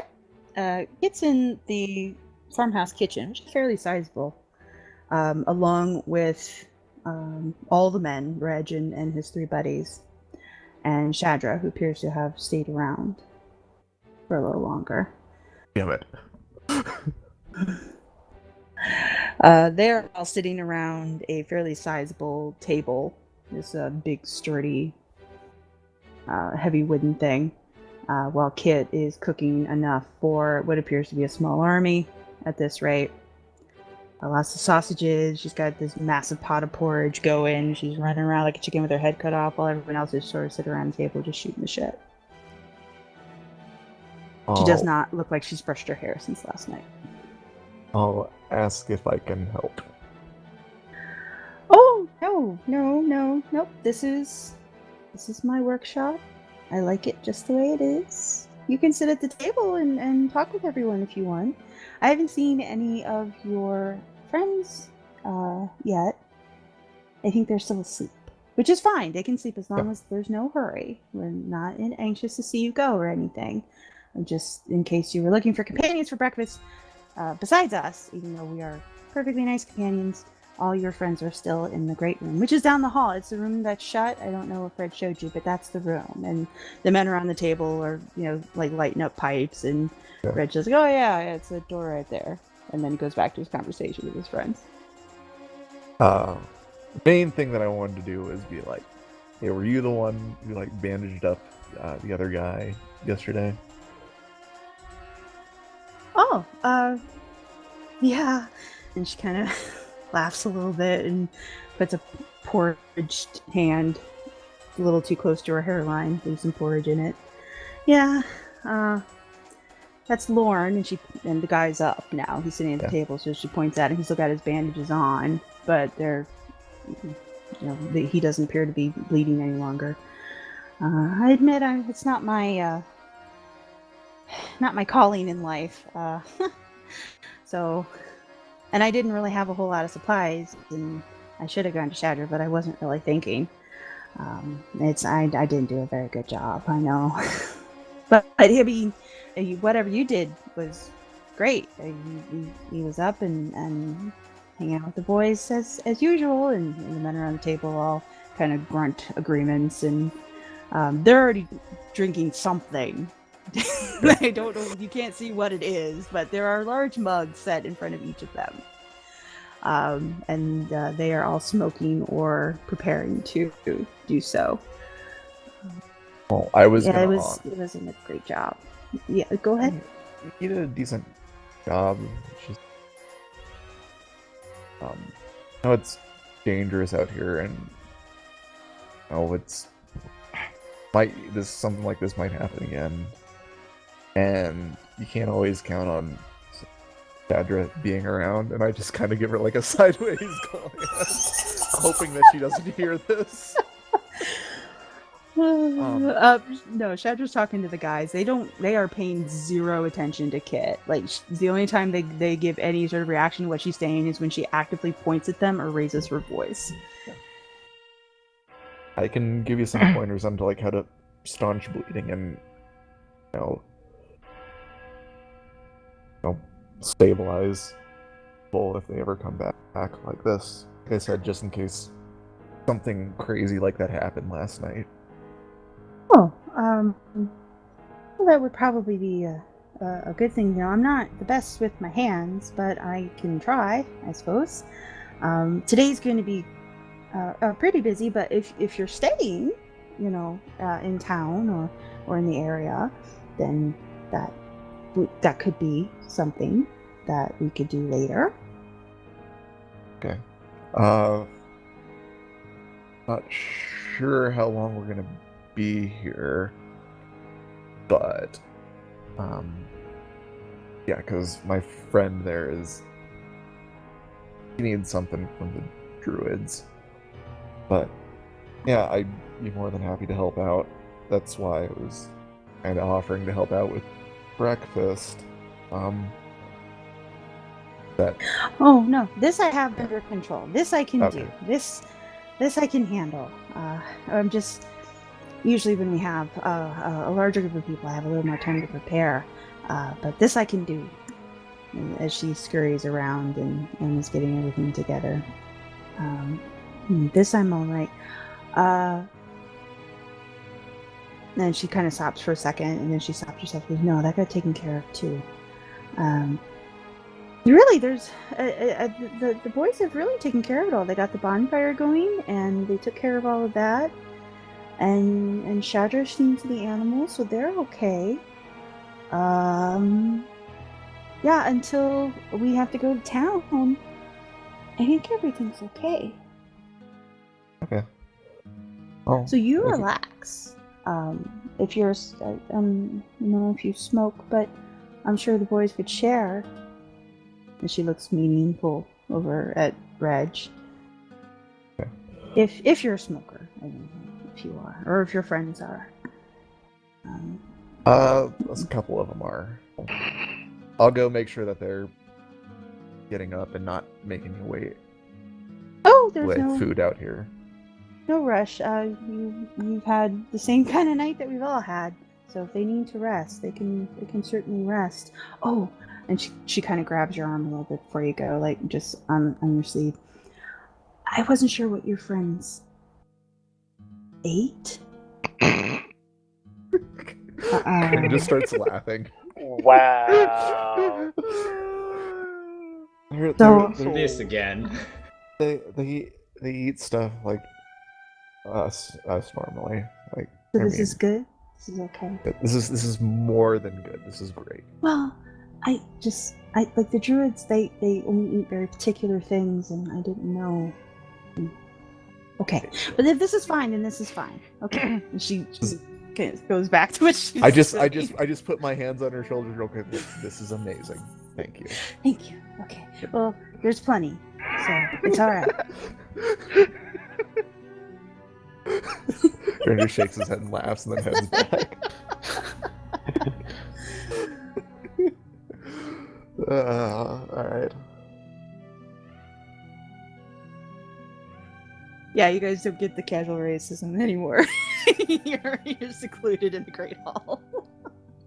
Yeah, I'll head back. Basically, I just knowing that Shadra is absent-minded and like Shad. may not be the best healer. I just want to make sure that they're gonna survive.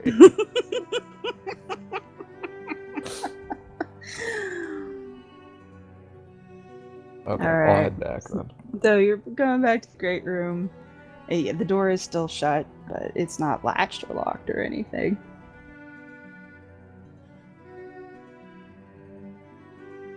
You poke your head inside and see the assembled crew in Lily front of and a dying Natalie are- fire. Lily and Natalie are both curled up in front of said dying fire. Mirror poses of each other. Go over. Like, well, breakfast is almost ready. And welcome to it at any time. Apparently there's smoking and drinking to be done already if anybody is so inclined. Like, look over at Xylund. Who is in deep discussion with with Hildreth on the same thing they were talking Yeah. about last night, apparently. Conversation picked up right as soon as Hildreth opened his eyes in the morning. just there's bags under Xylund's eyes from just staring at him all night. Yeah. I imagine it was more of like an adult with children waiting for Christmas. Like, hey, Yeah. hey, are you awake? Are you awake? Are you?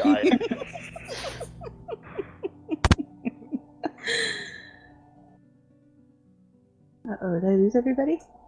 No, I'm here. Nah, we're Oh, good. I think Okay. we're all good. Alright, making sure. My connection is not always the best. Alright, so yes, Hildreth and Xylund are deep in conversation. Lily is borderline conscious. Lana, Yeah. how are you? Conscious, presumably. Alright. What would you guys like to do?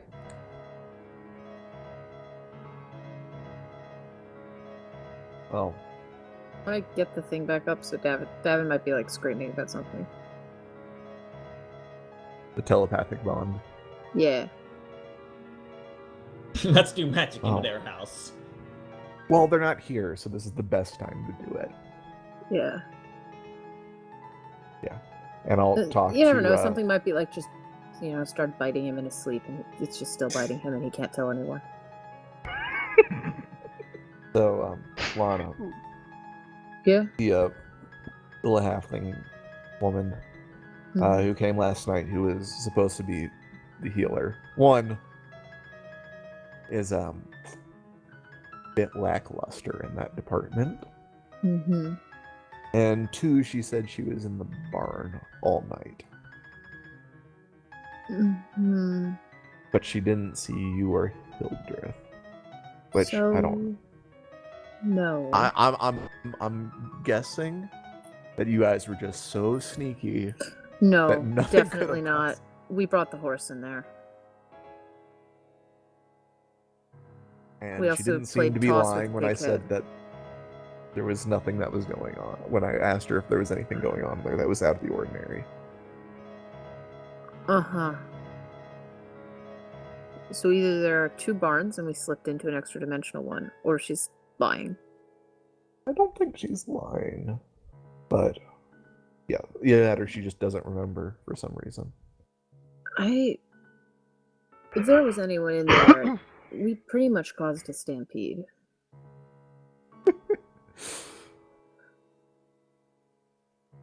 I'm not surprised. It was fine, but there wasn't anyone there. Also, Davynn said that he'd much rather you bring him food than me, for some reason. Huh? I mean, sure. I can do that. Can You eat didn't like want this? you didn't want my mother bird regurgitation, so this is what you're getting. He won't like choke? They've got like grits and stuff there, Alright. so I can do that. I'm surprised he asked, but it's not a problem. I have an actual bird with motherly instincts that can do this. No, I'll do it. With the spoon, like a I mean, normal you person. don't have to chew it up beforehand. I wasn't planning to. Yeah, that would be absurd. Yeah. No one would possibly do that. That would be weird and wrong. Yeah, I'll go do that if he asked. Oh yeah. No, not the bird part. The giving him food. No, that's gross. Okay, I'm leaving now. Alright. Take a bowl. Go feed Davynn. Alright. Yeah, Kit has a bowl actually set aside special for Davynn. Poor Davynn. And she does, she smiles when you come into the kitchen in her harried sort of way and gives you the bowl and, a spoon. Like, this is for your young man. I wanted to make sure it's been cooling so it's not too hot or anything. Alright, makes sense. Thank you. Of course. And she kind of looks at you nervously, like she doesn't know what to do with you. That's fair. I think Lana's used to this. Well, thank you. And I'll go. And I'll go. Super awkward. Alright, Davynn. Let's keep you from starving to death. Davynn gets fed porridge by Alana. As When are he we is gonna set this thing up, paralyzed. Lily? He should Question. probably... Can Davynn blush in his current state?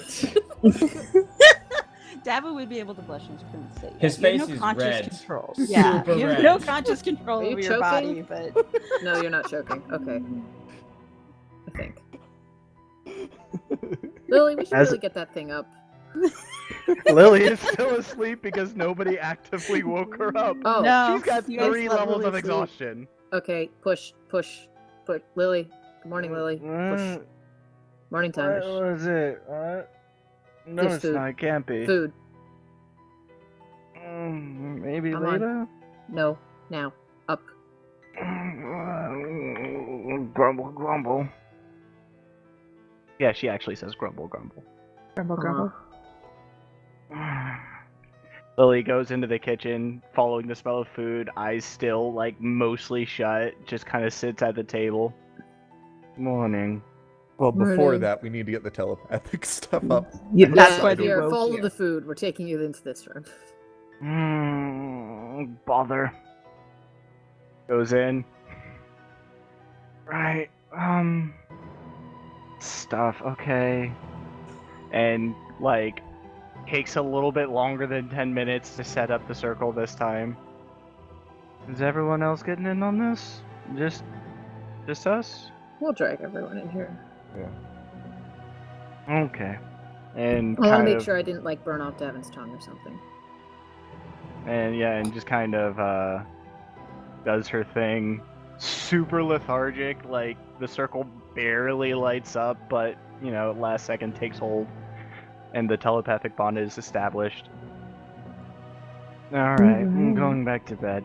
And then just slumps over and are sleeping right there. Good morning, Davynn. Kill me. What? What did you say? Davin changed his vote. He wants to die now. Oh, okay, No. cool. No, that's 3 not votes for killing literally, Davin. Just no. Okay. I'm good as I can be. Do you want me to, like, turn you into a horse? It might give you an hour that you can move. You might also be paralyzed Please. horse. Okay. Make me a horse. I would like to point out that that's doing magic in front of people that are traditionally, like, not. Well, we won't do it in the house.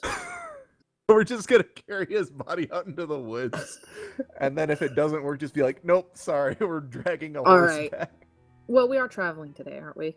We'll do it then. Maybe, yeah. Has that healer been around yet? Healer is a strong word. She is a person who poked me. That is the best I can say about her. And also lies about her sleeping arrangements. So she didn't seem skilled or knowledgeable about herbs. Oh, maybe common herbs. I'm not sure, but she didn't know what word and root was. Is she still around? Yes, she's out there smoking with some guys. Alright, I'm gonna go look for her. Okay. Now, yeah, she thought fine. Kern had bumped his head.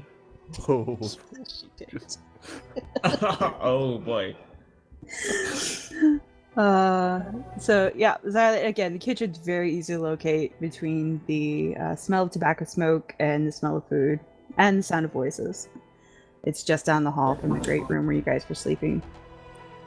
So you two walk into the scene of all 4 men and tiny little Shadra sitting around this massive table, and Kit preparing food as fast as her hands will allow her to do so.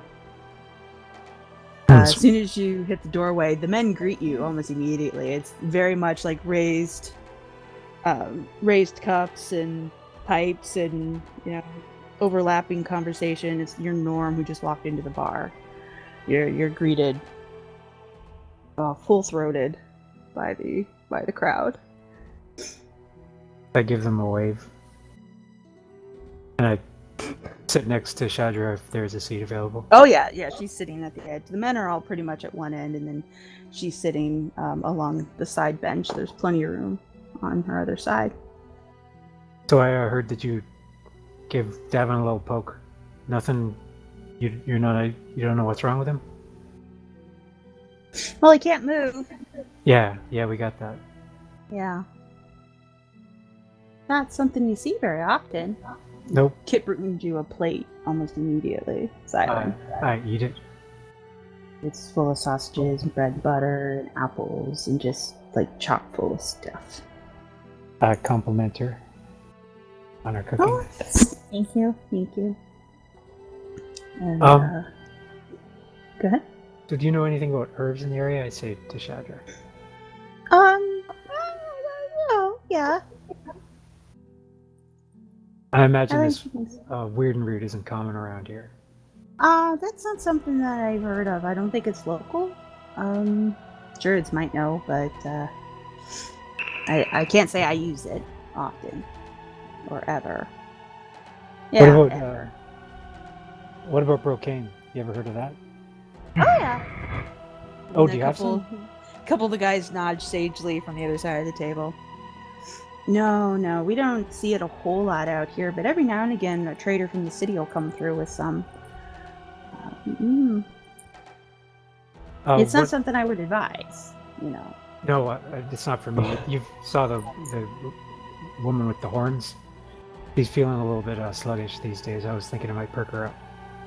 You guys, I opened the question to the table. You guys don't have any brocane, do you? You might have picked up from a trader? They'll kind of look at each other and shake their head. And Reg says, no. We haven't seen a trader from, like the big cities for a while. But your lady friend, if she smokes at all, we've got spiced tobacco. And all the men kind of nod in agreement. Yeah, we could do that, yeah. Could I give it a try before I pass it off to her? Sure. And all men, like almost instinctively, all four reach for their pouches at the same time. But the guy closest to you, one of the two men that were hauling the injured guy last night, he's closest, so he pitches a pouch over to you. So you can take a pinch out of there if you want. And he says you can snuff it or smoke it or... Yeah, it's good for just about anything. I'll pack it into my flute pipe and start puffing. You guys like silver tea? I got a bit of that. No, we don't get a whole lot of that up here either. Well, you want to give it a try? You guys want some blood moss? I don't have any blood moss. He I've doesn't used have it any all. more at all. Hey, you guys want any death sticks? If he had blood moss, do you think he'd be asking them for their shit? And Shadow's like, I don't think that's a good idea. I mean, spiced tobacco is one thing, but Well, I I don't mean, know. not before the day's work, but, you know, during lunch or at the end of the day, take the edge off. Maybe later. All right. So what does this spiced tobacco do for me? Roll your constitution. Excellent constitution. Is this a saving throw or just a... No, just a constitution check.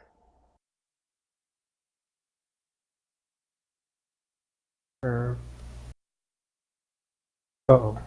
Uh-oh. So you fail your constitution check. Which means that it's not brocade.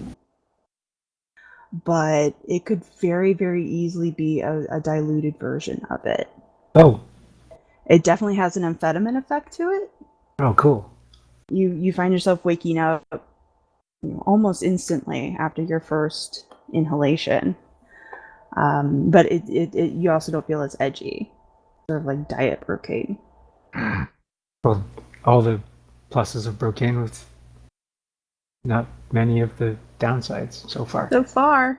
All right, we might need quite a bit of this, so would you be willing to sell me some of this stuff? Because this is exactly what I need.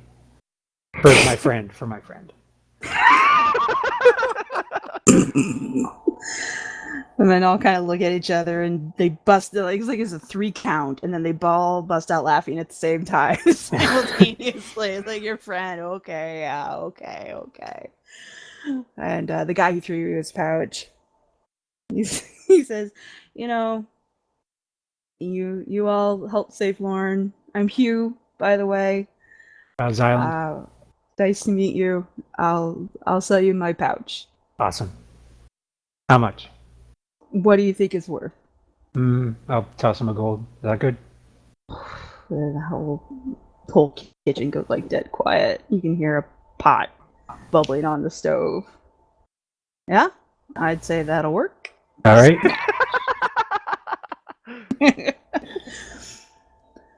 Yeah, you get his whole pouch, which is, I mean, it's about the size of a tennis ball. It's a good wad of this tobacco, and the base is still tobacco. Like, it's definitely just rolling tobacco that you've seen everywhere. But there are some very strange threads of another plant in there that have sort of a purple color to them. They're very, very thin, and you kind of have to dig for them, but they're there. How many doses do I have in this pouch? With your little flute, it's easily 20. Ooh, 20 doses. All right, I will thank them all and then go to where Lily is. Okay. Oh, it's actually for a friend. It is for a friend. This is all for Lily. I mean, not all for Lily, but mostly for Lily. Some for Lily. All right, I'll light up another pipe full of this stuff and get it going before I wake her up, shake her awake. Okay. Oh, good morning, Xylund. Good morning. Here, already? smoke this. Yeah, I'm good. How are you? Smoke this. So Lily will obligingly, just not really knowing what's going on, just take a few puffs.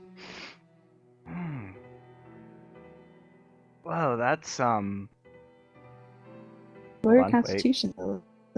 Yeah, I was pulling it up. Constitution. Oh no! Jeez. Your constitution is better than mine? It's Tiefling. Oh, okay. Very hardy wizard. Yeah. Just say no, kids. Just say no. Don't be like Xylund.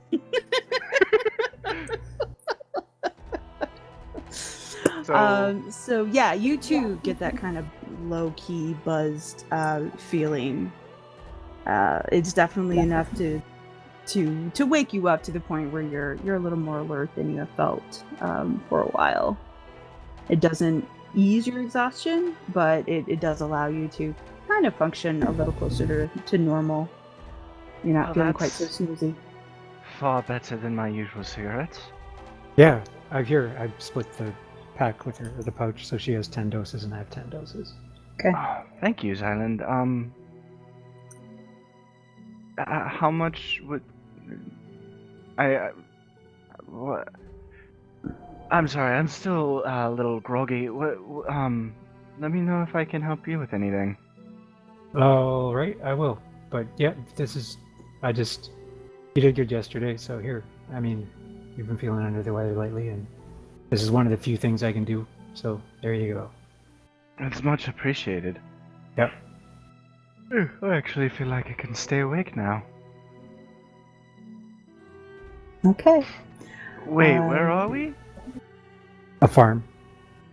Oh. Farm upstate. That's concerning. Oh, good morning, Lana. And Davynn is not. Why are you feeding Davynn? Because I'm paralyzed still. Oh, who established the telepathic bond? You did. I don't remember that. This is why drugs are bad, kids. Drugs are bad. She doesn't remember Okay. because she wasn't on drugs then. Now she's on drugs. Now she's better. Don't That be does like seem to be the Xylund, message kids. we're giving. Drugs are bad. Remember, if you want to improve your memory, take lots and lots of drugs. Xylund's not a role model. Drugs are bad. Well, feel better, Davynn. I smell food. I'll be back. So do I. The sausage smells so good. It's like all I can have is grits. Get some sausage and egg and just sort of puree it with a hammer. What?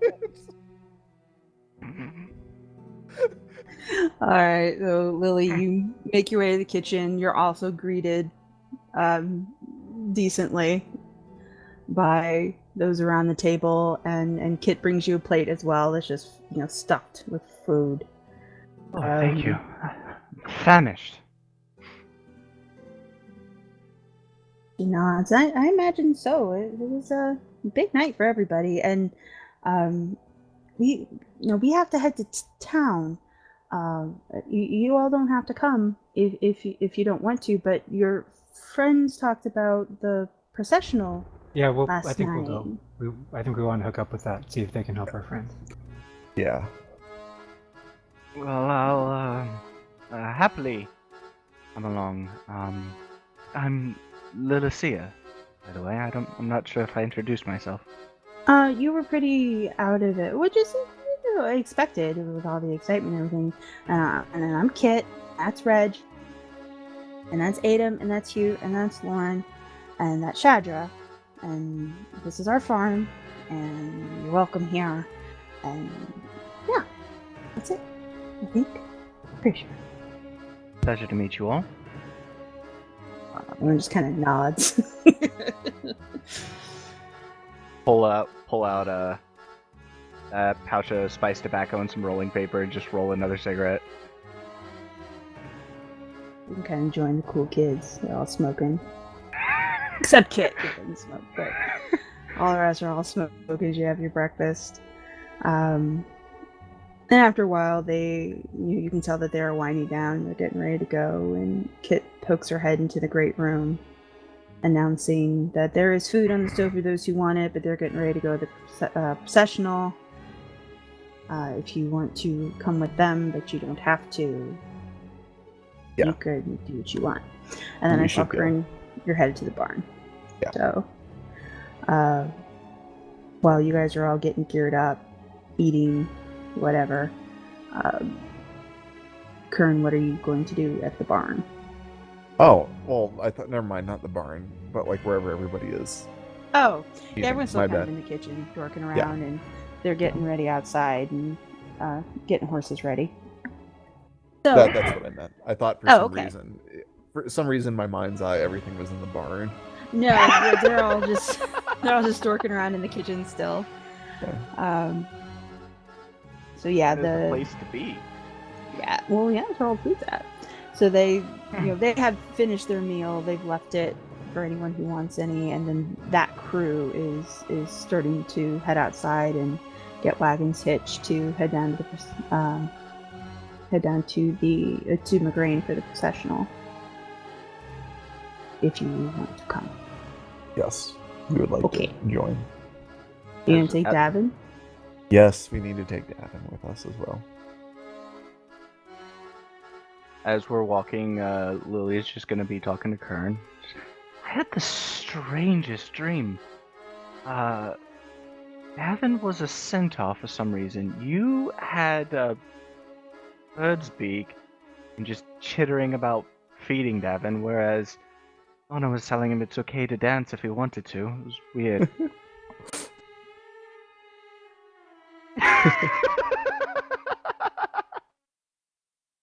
Hey guys, I just wanted to say thank you for not leaving your friends behind. Well, all my friends dance, so they're friends of mine. We never planned on leaving you behind, just draining you of your blood first. Wait, what? Why are we draining Davynn of his blood? Moving right along. So on that note, No, this is fairly important. as our motley crew squabbles their way telepathically back up the cliffs to Migraine, we will take a recording break, a bathroom break, a food break, whatever kind of break you need, and then we will come back and pick up at the head of the processional in Migraine. I like to imagine that we're being eerily silent the whole way, and we just have these changing facial expressions. Yeah, really freaking everybody else out. Yeah, People just start randomly laughing for no reason. They can't possibly think you're any weirder, so I mean, whatever.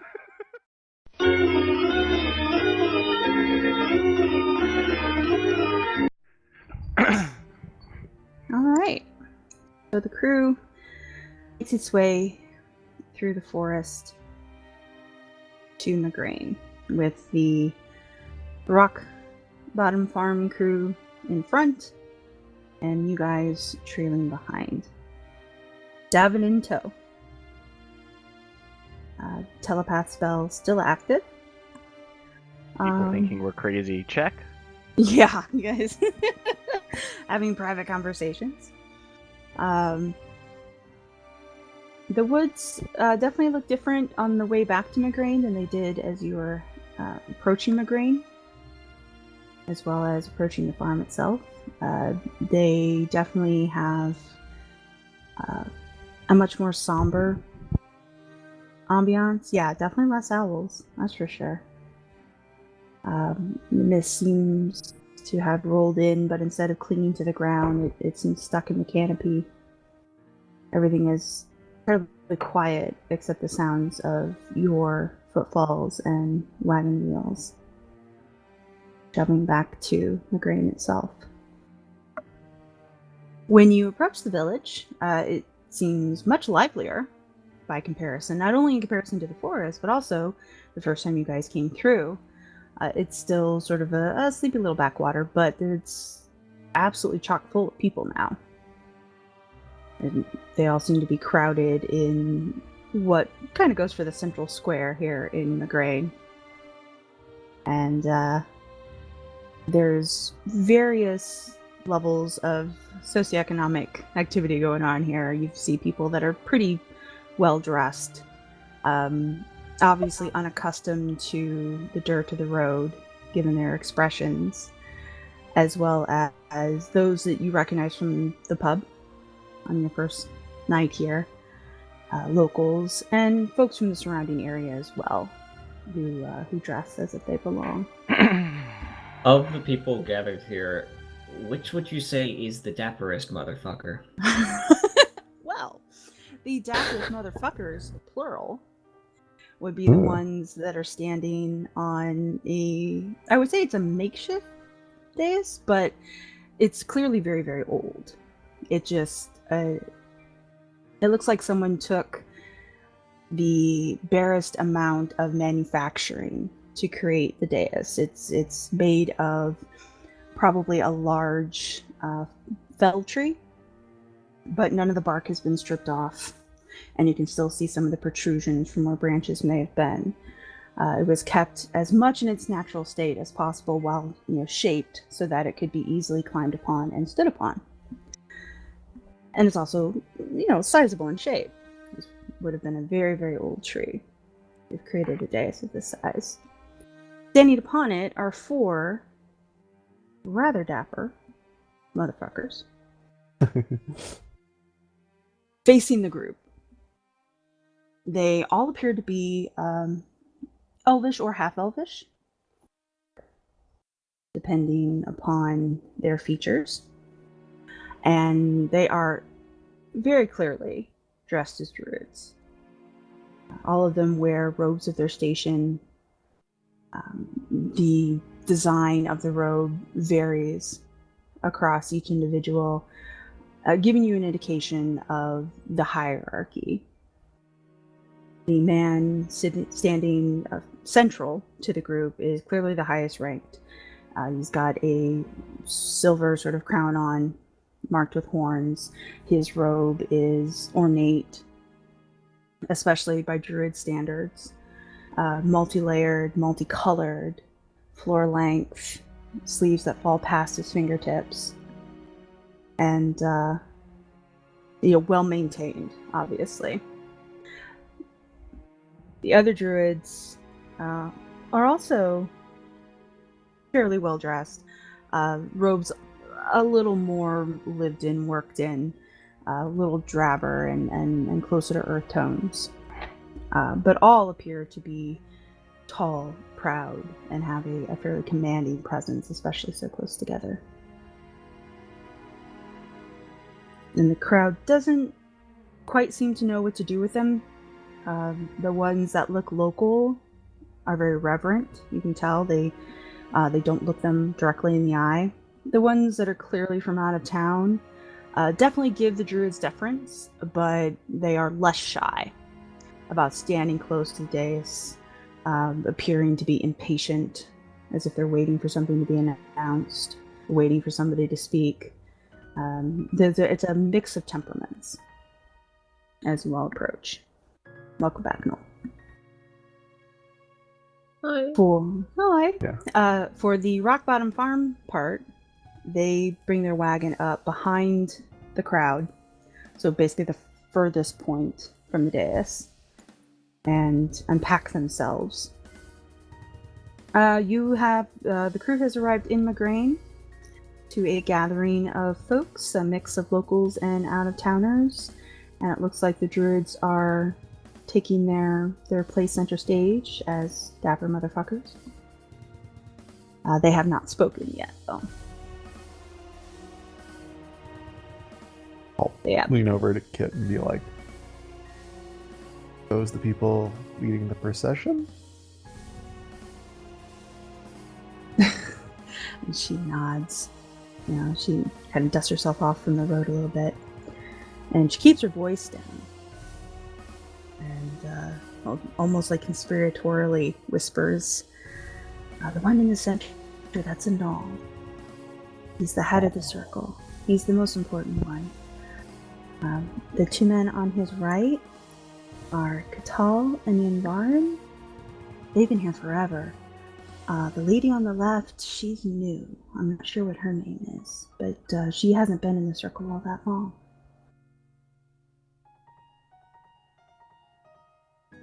So, we just wait our turn? Or are they going to say something?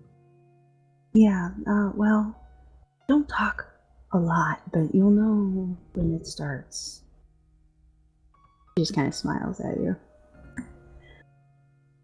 Everyone knows about a little longer. Your telepathy spell is still up. I don't remember if I mentioned that or not, but it is. Yeah. So you can talk amongst yourselves without speaking aloud if you wish. As everyone sort of meanders, and some folks more comfortable than others. Even Kit seems a little nervous, as she is standing very much in between her crew and your crew. Almost like she's an interpreter. I buy it. So, apparently we're just gonna sit here and wait for that. yeah. Kit said, and we'll know when it goes. What even is going on? Some kind of druid processional? I guess so. And I point out, I actually don't point out because I realized that looked like really weird if I just like started pointing people. I'm like, okay, the second one in from the left is Anal, the other one's Katal, and like explain what she was going on, talking about.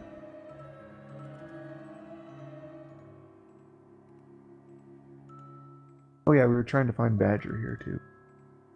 Why we're here. Yeah, that's the main reason we're here. Have we figured out if the Falarin are linked to the druids somehow?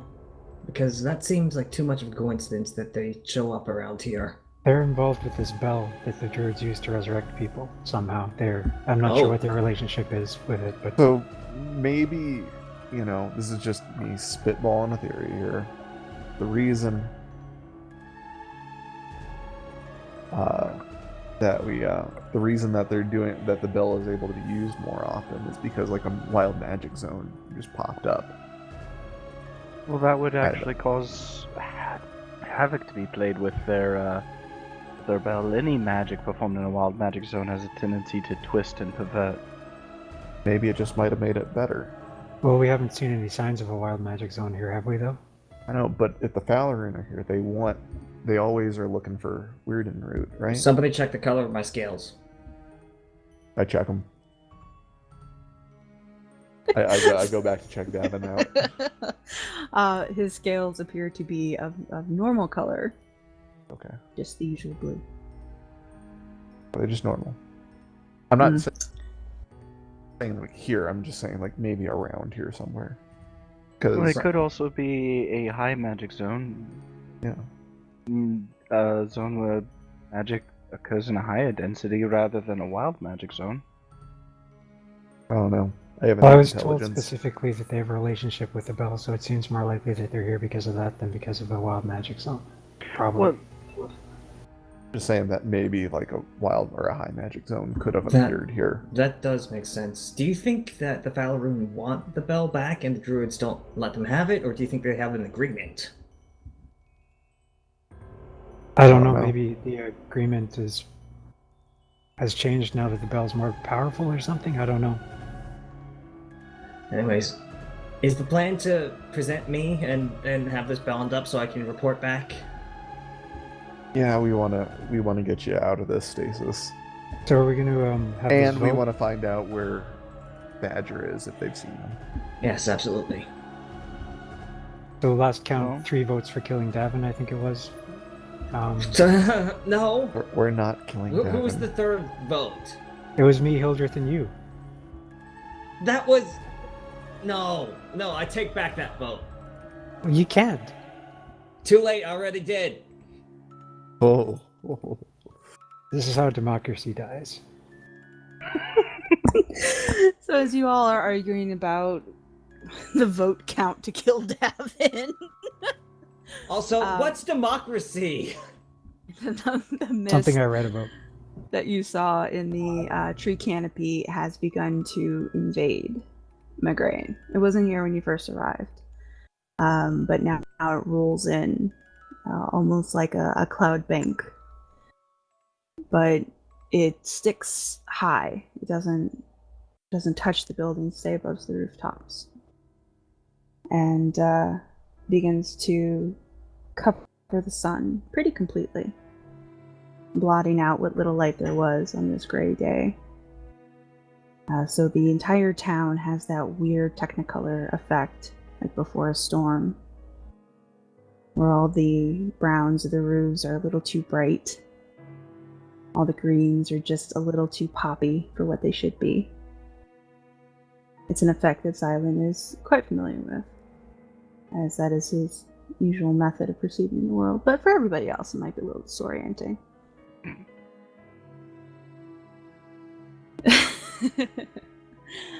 And once the last sort of traces of natural light have seeped out of the picture, there's a crack of what might be thunder in the distance. And out of the cloud bank comes swooping a massive white barn owl. Huge. Easily the wingspan of two put together. It comes swooping out of effectively nowhere, the clouds themselves, without giving any indication that it was even up there, and lands on the dais itself, standing directly in front of the druid that Kit told Kern was a null. As soon as it's settled and becomes perfectly still, Anal opens his mouth to speak. And he has a very soft voice that carries naturally, whether it's just the echo chamber that's been created by this cloud cover or a druid trick of some sort. He speaks normally and naturally, but loudly enough that the entire crowd can hear.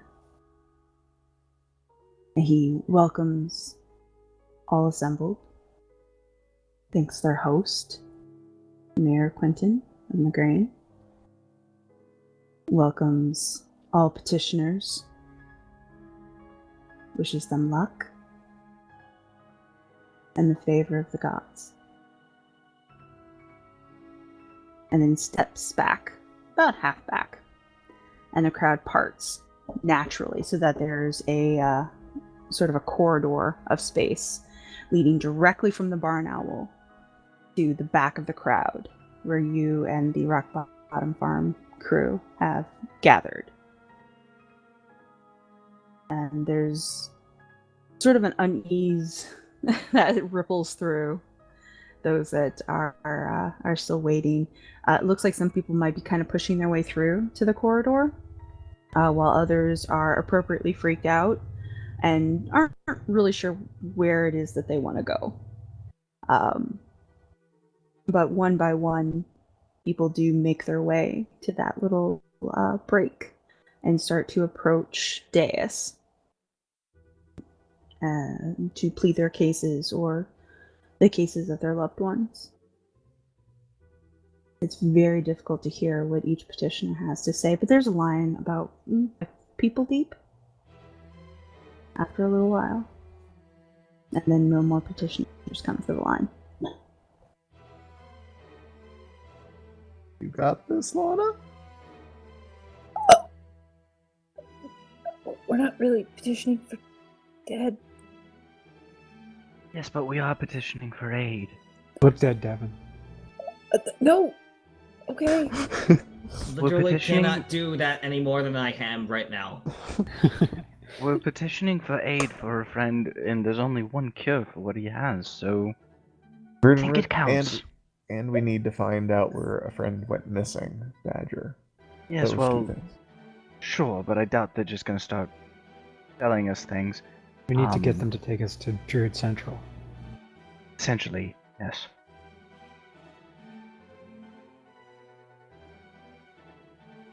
Okay. I have faith in you, Lana. Pat, pat, pat, pat. Go a bit of leg. You've been preparing something like this for a while now, haven't you? You know, the whole Chronicle thing? Oh, yeah. Fair enough. Okay. So go And out by there you, and... I mean Lana and not Noel. Yeah, I So- would hope. So go out there and do what you do best, sister. Alright. Time to rehash Miss, I have everything that I stupid amounts of definitely was charisma. hearing and not the construction man working on the gas line. Let's go. All right. And so are you going to the line by yourself, Lana? No, I'll carry Yeah, we'll back Davin. her up, but she should be the one talking in case there is any sort of skill rolls needed. I'm gonna follow behind them as well, just for I'm gonna bring intimidation's sake. our dead friend. Okay. Not So this is- dead. Not Soon to dead. be It's not dead. yet dead. I'm not dead yet. Lily is just like screaming in telepathy. He's not dead. He's not dead. He's paralyzed. He needs He's cure. only mostly Thank dead. you, Lily. If we say he's dead, they're going to treat him like he's dead, and which means they won't be giving him any word and root they have. Okay. So this weird little non-funeral procession you guys have formed travels up the corridor as the line grows shorter and shorter until it is your turn to stand before this massive white owl with the 4 druids standing fairly impassively behind it. During your time in the line, although you were hearing the people ahead of you speak in kind of hushed tones, it sounded like there was a two-way conversation, but the druids never spoke. Okay. So now here you are in front of them. And they all have great poker faces as they peer down at you from their dais. You stand nose to beak with this massive snow white owl. Lily nudges Lana in the ribs. Ow! Okay. Hello? We are here to entreat your aid for our friend. Against our best efforts to aid him, he has fallen paralyzed, and I do not think we are able to help him.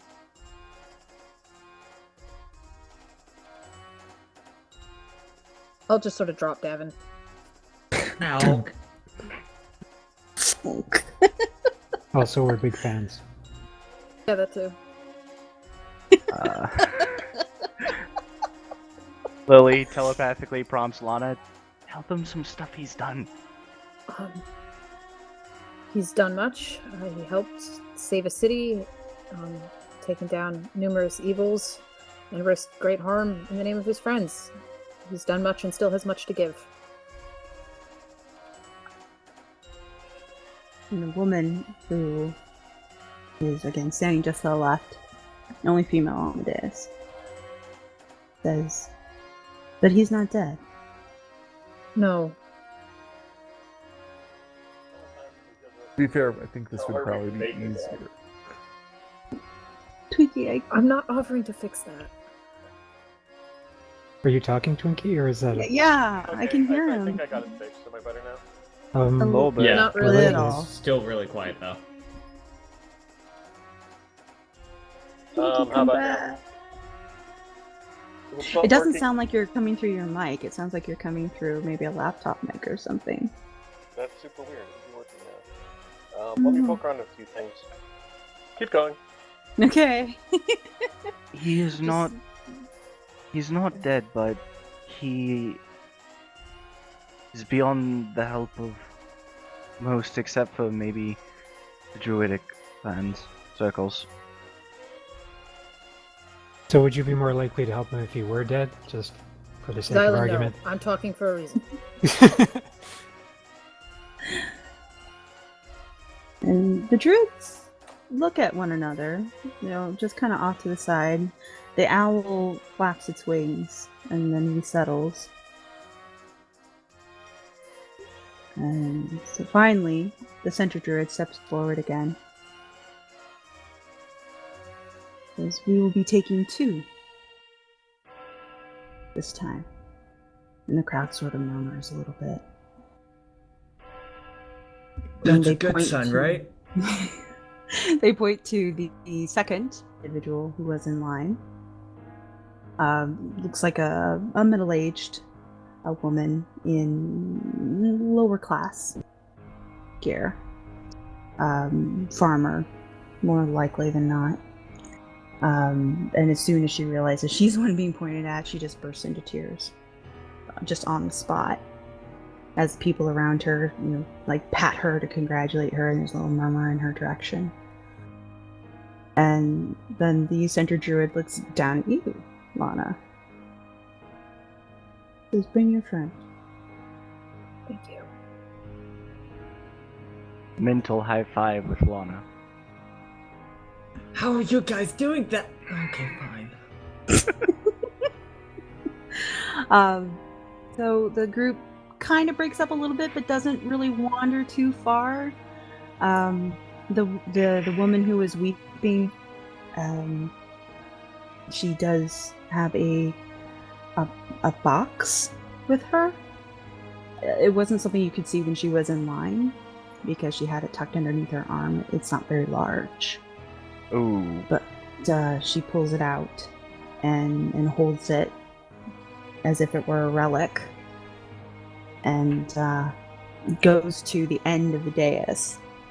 And the crowd definitely, very reverently parts so that she can get through. There's no jostling or anything.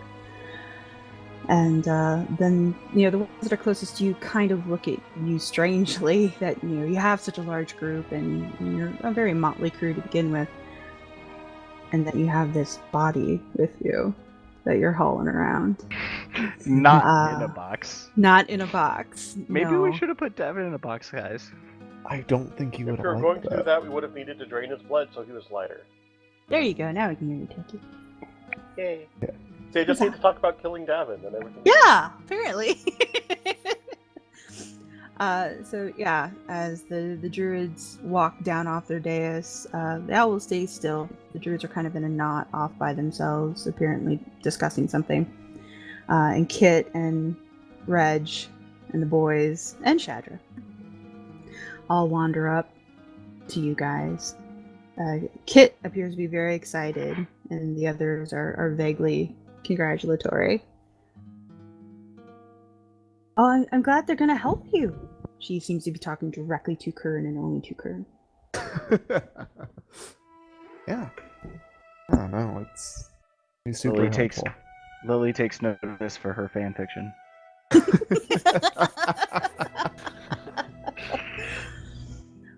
So you get to go to the circle. We'll be there too. We'll be there, but you like a guest and everything. That's pretty amazing, and I'm sure they can help. I'm sure they can help Davynn, and make sure he's better. Yeah, absolutely. So is everybody coming, or is it just you all that are coming with us?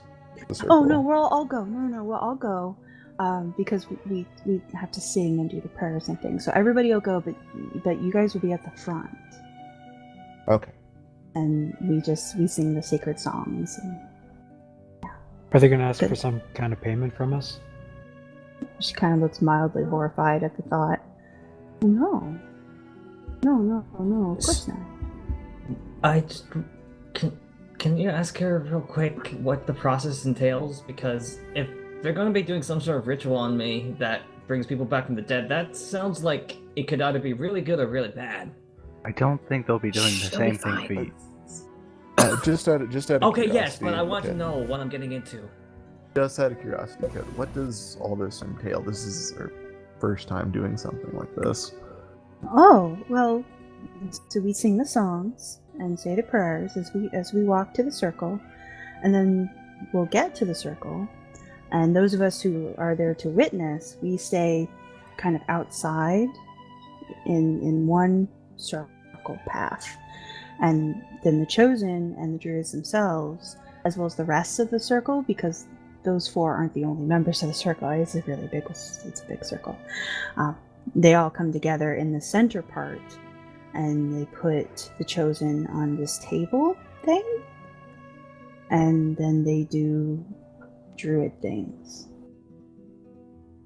Like cutting open and taking out entrails and stuff like that? No. Oh, no. How is that a druid thing?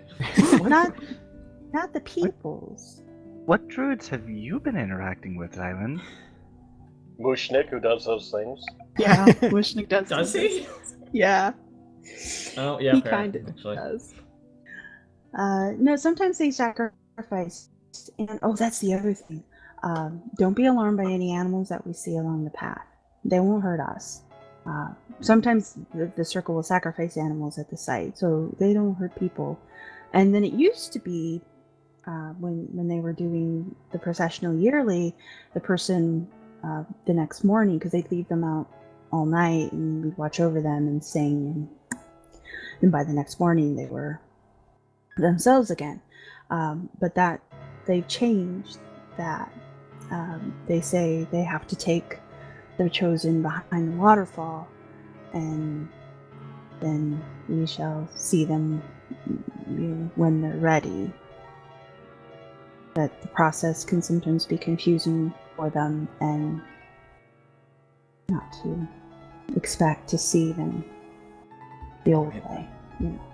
Lily says telepathically, "This sounds very suspicious. Is this suspicious to you guys? It's very suspicious to me." Yes, Yeah, we need and to it sounds send like it someone takes back. longer than the telepathic bond would last for. Ooh. I think I remember hearing some old teachings about not being able to go in and like chasing waterfalls. That's a very odd saying. Why would anyone chase a waterfall? They're stationary. You know, it's supposed to be some sort of metaphor or something, I think. It's a terrible In this metaphor, case. Kern. Okay. All I know is you should just stick to the rivers and lakes that you're used to. Well, I'm afraid I really don't understand the metaphor, Kern. It doesn't seem to translate very well. Yeah, it's confusing. It's okay. I Can cannot send a judge mental you image at of all, a Sid. pat on the head. do we have any way? Lily Hey guys, sends back a. do we have sends any back a way? powder- Go ahead. Go ahead. Do we have any way of keeping communications up? Because, or at least watching what's happening to me. Because I'm worried. I could potentially. So. I would be able to cast this more instantaneously. It would take a bit more energy, but it would be also visible, and we're going to be surrounded by a lot of people. Well, Kern? we'll figure What out about that something. I don't- scrying? That scrying thing you do, can you just do that? How obvious is it? I mean, I pull out a gigantic mirror and look into a gigantic mirror. Okay, so obvious. Go but do it somewhere else. Oh wait, sprain your ankle on the way there, and then hide behind a tree. I don't think it'll be too hard to get out of sight. But it said that we're going to be up there with them, so we might just be able to go in with them if we just explain, like, hey, we've seen shit. Like, nothing that you do is going to surprise us. I don't think it's an this. issue. I think the behind the waterfall thing. The argument they give is it's disorienting for the individual, not for those observing. Alternatively, I guess we could if could- one of you turns into like a rat or something, you can hide in my pocket. I could also send Nautilus with you The somehow. rat idea is pretty good. We're not going to let Davynn go by himself. Yeah, You don't have let's to worry about that. have Lana turn herself into a rat or something. I can Okay. also polymorph someone as well. 2 rats for safety. They will be my emotional support rats. Yeah. We'll figure out something. It'll be fine. I can change Nautilus' form as well and share my senses with her. Main point Okay. is we're not going to let Davynn go anywhere alone. That's Thank you, guys. all right. Yes. So the druids, after having about as long a discussion as you guys have been having about something, turn to greet their little congregation once again. They take their chosen, the sobbing woman, in her box. And she walks between the two men that Kit pointed out to you, while the head and all and the woman approach you guys, and with what they probably think is a kindly smile, gesture for the group to walk with them, as the rest of the group kind of files in behind. You can hear Kit sort of nervously chattering in the background. Yeah. On her wagon. with the rest of the farm crew. And they've taken some of the older folks and those who came for help that weren't chosen, and they've loaded them onto the back of the wagon. It seems to be fairly traditional for them. As they all head on. So you begin to walk along the path, and true to her word, you hear songs of prayer coming from the congregation behind you. Not everyone has a voice made for singing. This is especially true with this crowd. You hear what is definitely Reg and his buddies, who perhaps have indulged a little too much before attending. They are very much louder than the rest of the congregation, and at least one of them has totally forgotten the words. So what should have been a beautiful and solemn processional of faith and devotion to the land is basically a bad karaoke bar at 3 a.m. Oh, that's awful. That's just awful. Believing. It's not great. Yeah, pretty much. It's not Sweet Caroline. good. It's not good. Lily just mentally holds her hand over her ears and just pleads for help over the telepathic link. And I say, hey, yeah. Now you Davynn, you're notice making as you it worse. walk, even though the mist is still there, you can still perceive some light coming through. And your telepathic bond should have failed. But it doesn't. Oh shit, It high magic continues to zones. persist. Somebody check my scales. Somebody check my scales. I go Check back his scales. Oh, damn it, You Lana, guys beat are me to it. looking at Davynn's scales. Davynn's scales are blue for the most part. You're fine, Davynn. What do you mean for the most part? There are one or two intermixed that whenever you pass through a shaft of sunlight, one of the few that manage to peek through the canopy, if it catches the light just right, it will spark a sort of like an ultramarine color. A little bit different. So this is telling me it's more of a high magic zone than a wild magic zone. Well, that works out well for us. That means that we can keep this up. Yeah, I do not want to look a gift horse in the mouth, but we don't know if and when it might possibly fail. Duration may have just extended for a bit. Knowing this, I keep a lookout for weird root. Okay. Well, the trees themselves still have the appearance that they did before. They're still very much temperate to getting to sort of like deep arboreal type tree. So you don't see the blues or the really vibrant golds or deep oranges that you naturally associate with wild magic zones. So the foliage is still pretty normal colored here. But yes, you can definitely keep an eye. And as the day winds down just a bit, again, sun's still in the sky as far as you can tell. But the processional finally winds around.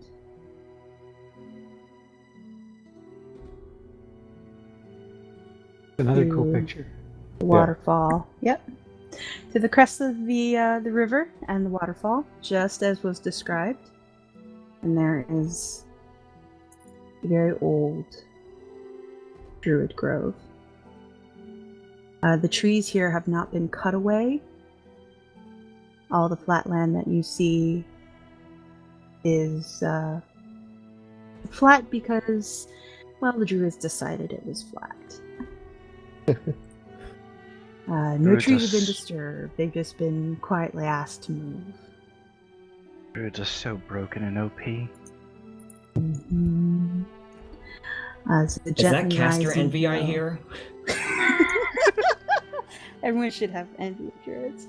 The circle has a very gently rising hill leading to the center, and you can kind of see the plinths, the large stone tables that Kit mentioned, and it is sectioned off into concentric circles around a central monolith and these central plinths. The feeling of being watched that you sort of had as you were traveling, which could have also been the bad karaoke bar behind you, does intensify as you come to the edge of the circle, and it is surrounded. Now that you've cleared the fog, you can see a little further into the distance. The entire circle is surrounded by wild animals of all types. Massive bears and moose, mule deer, and these huge game creatures, as well as your standard small furry woodland varieties, all seem drawn to this place. The banks of the river, just to the edge of the woods, clustered around the massive tree. They are absolutely docile, even though predators and prey are standing next to one another. It's a pervasive feeling of calm, but also one of intense scrutiny. Are there any boars in there? Any boars? Yeah. Do any of them look like badger?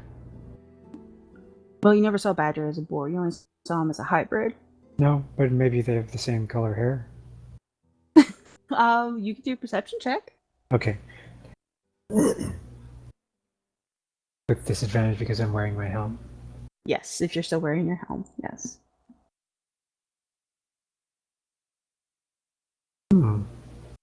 All pigs look alike, apparently. Yeah. That's racist. Now, it is racist. Now, the congregation has brought animals as well, but more of the farm animal variety. So there's goats and cows and horses, and of course horses pulling the rock bottom wagon. And those animals are just sort of left. Their leads are dropped as soon as the congregation gets to the edge of the circle. And the animals seem completely content to just sort of hang out, eat grass. They're not bothered by either the presence of the wild animals or strange humans.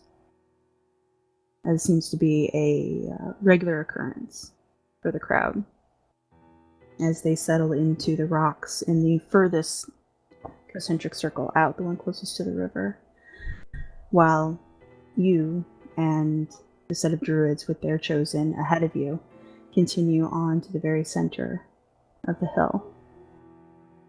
Quick question, just a very slight diversion. Was Badger known to have was he known to have worn like any kind of jewelry at all? I was going to ask that, but no one showed me the pig's head, so I couldn't really justify it.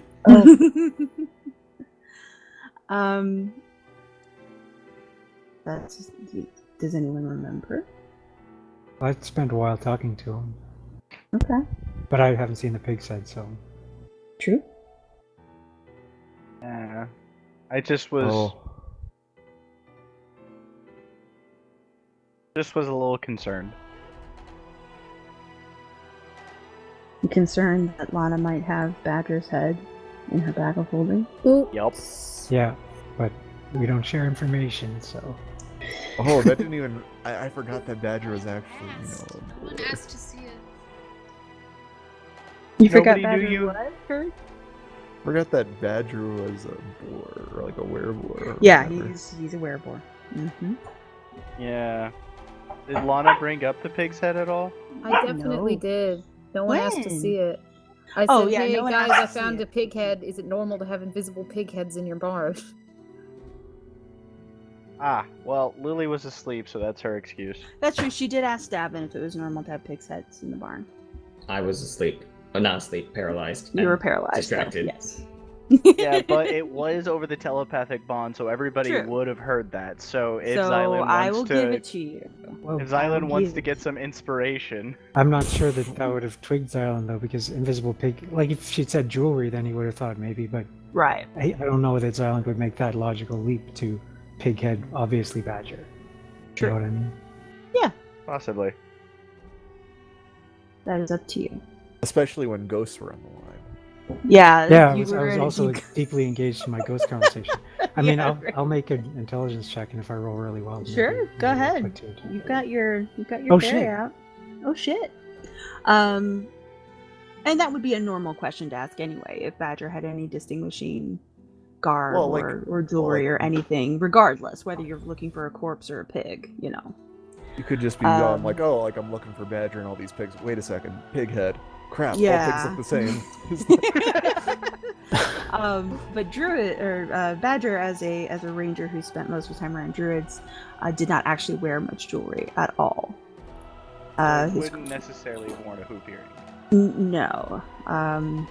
As far as you recall, he didn't wear any earrings. He didn't wear any rings. He basically blended in with his environment. He didn't even wear a holy symbol of any kind, druidic or otherwise.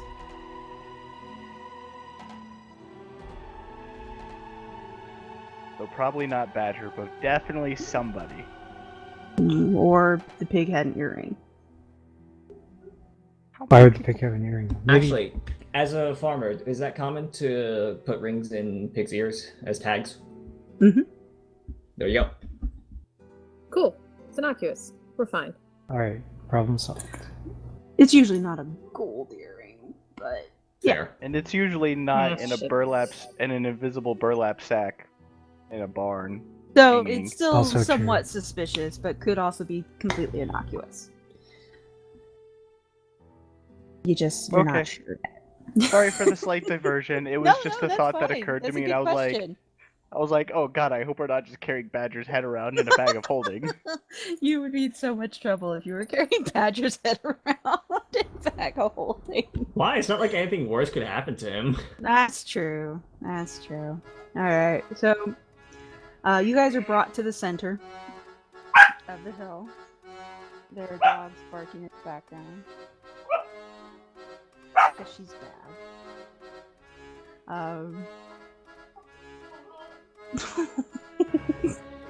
Okay, I think she's okay now. The stepladder is out, and Gidget has theories about the stepladder. It is somehow malicious and has come to terrorize us all. But anyway, once you get to the center, the druids allow you to come all the way to the center where the monolith and the plinths are. And of course the grieving widow is brought up as well. And they wait until the sun itself starts to set. The group around the outside, they seem perfectly comfortable on their rock. Some have even brought snacks. And they sort of make little picnics as they sit and wait. Doesn't seem to be out of the ordinary. Right? Is it too late to join the outside group? Yes. The druids are silently joined, slowly, 2 and 3 at a time, by others from their circle as the sun sets. They don't announce themselves. It's all very calm, very natural, very quiet. But by the time the sun has set fully, there are approximately 25 silent casting druids in the center of this monolith. The small box is placed on one plinth and Davynn has been laid out on another. There are 7 total. Alright, go around the circle. The druids chant quietly amongst themselves. They take no notice of you whatsoever.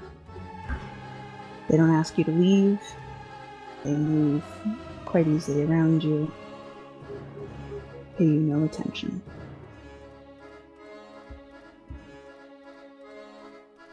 About an hour or so later of this constant drone of a chant and the silent little steps of these intertwining druids, the center one, the one Kit called the Null, nods to the female druid that was standing with him, escorting you into the circle in the professional.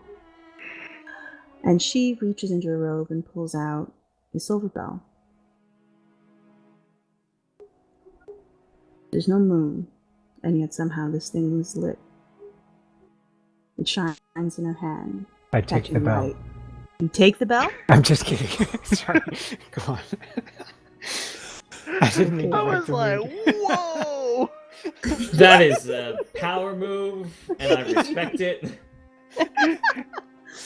Let's get ready for the fight of our lives. Oh, Okay, it would be go a on. short one. So she pulls it out, and it sits in her hand, lit and shining. Even with no moon in the sky, the reflection is enough that you can see the deep etchings of characters and some sort of depiction etched onto the bell itself. Oh, actually, I have something for this. You remember those spectacles I told you about that I was going to pump my identify magic into? Yes. Can I take my helmet off, put those on, see if I can identify this thing real quick? Sure. Okay, cool. Oh wait, I think I have to touch it though. Okay, screw that. Never mind. Sorry. Okay. He takes the Yes. bell anyway. Yeah, I was gonna say I have to touch it. I don't want to take it. I just want to touch it. Testing, is this still up? I think so. Yeah, it is. Your telepathic bond is Jeez. still up. You know, Yeah, I it's could tough to get do. real used to the high magic levels. Very convenient they are.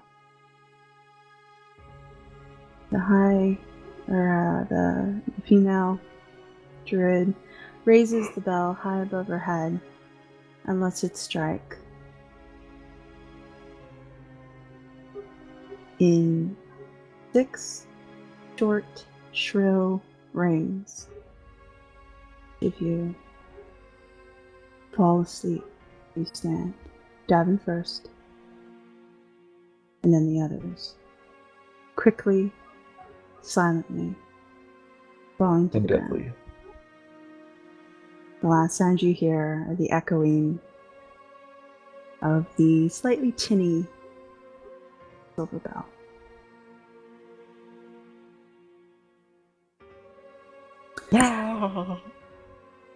And that is where we will stop for today. No. I will remind you all that the next session is our Halloween game. I figured the way that you ended that. So, Erie, supposing Lily Okay. survives this next session, Uh-huh. could I get a sneak peek at where she's going, maybe? What she's Oh. doing? I can give you all, Ooh. if you would like, a sneak peek of what we'll be doing next time. Let me find Sid, stop it. the recording. We can't let our viewers know what's going to happen. God damn it. I swear to God, if there is a square grid on this next thing, This is Erie's way of saying that Lily's not making it past the next session.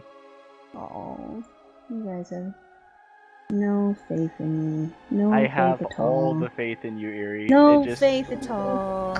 I have all the faith in you. It's just the kind of faith that I have faith that I'm gonna die. No. You guys, let's see. Let me get this where I want it. And then I will show you what you can expect next session. You ready? Ready. Always. okay. Alright. The silence is pretty ominous. I think that means Oh, spooky. That's a dapper motherfucker. No! And scene.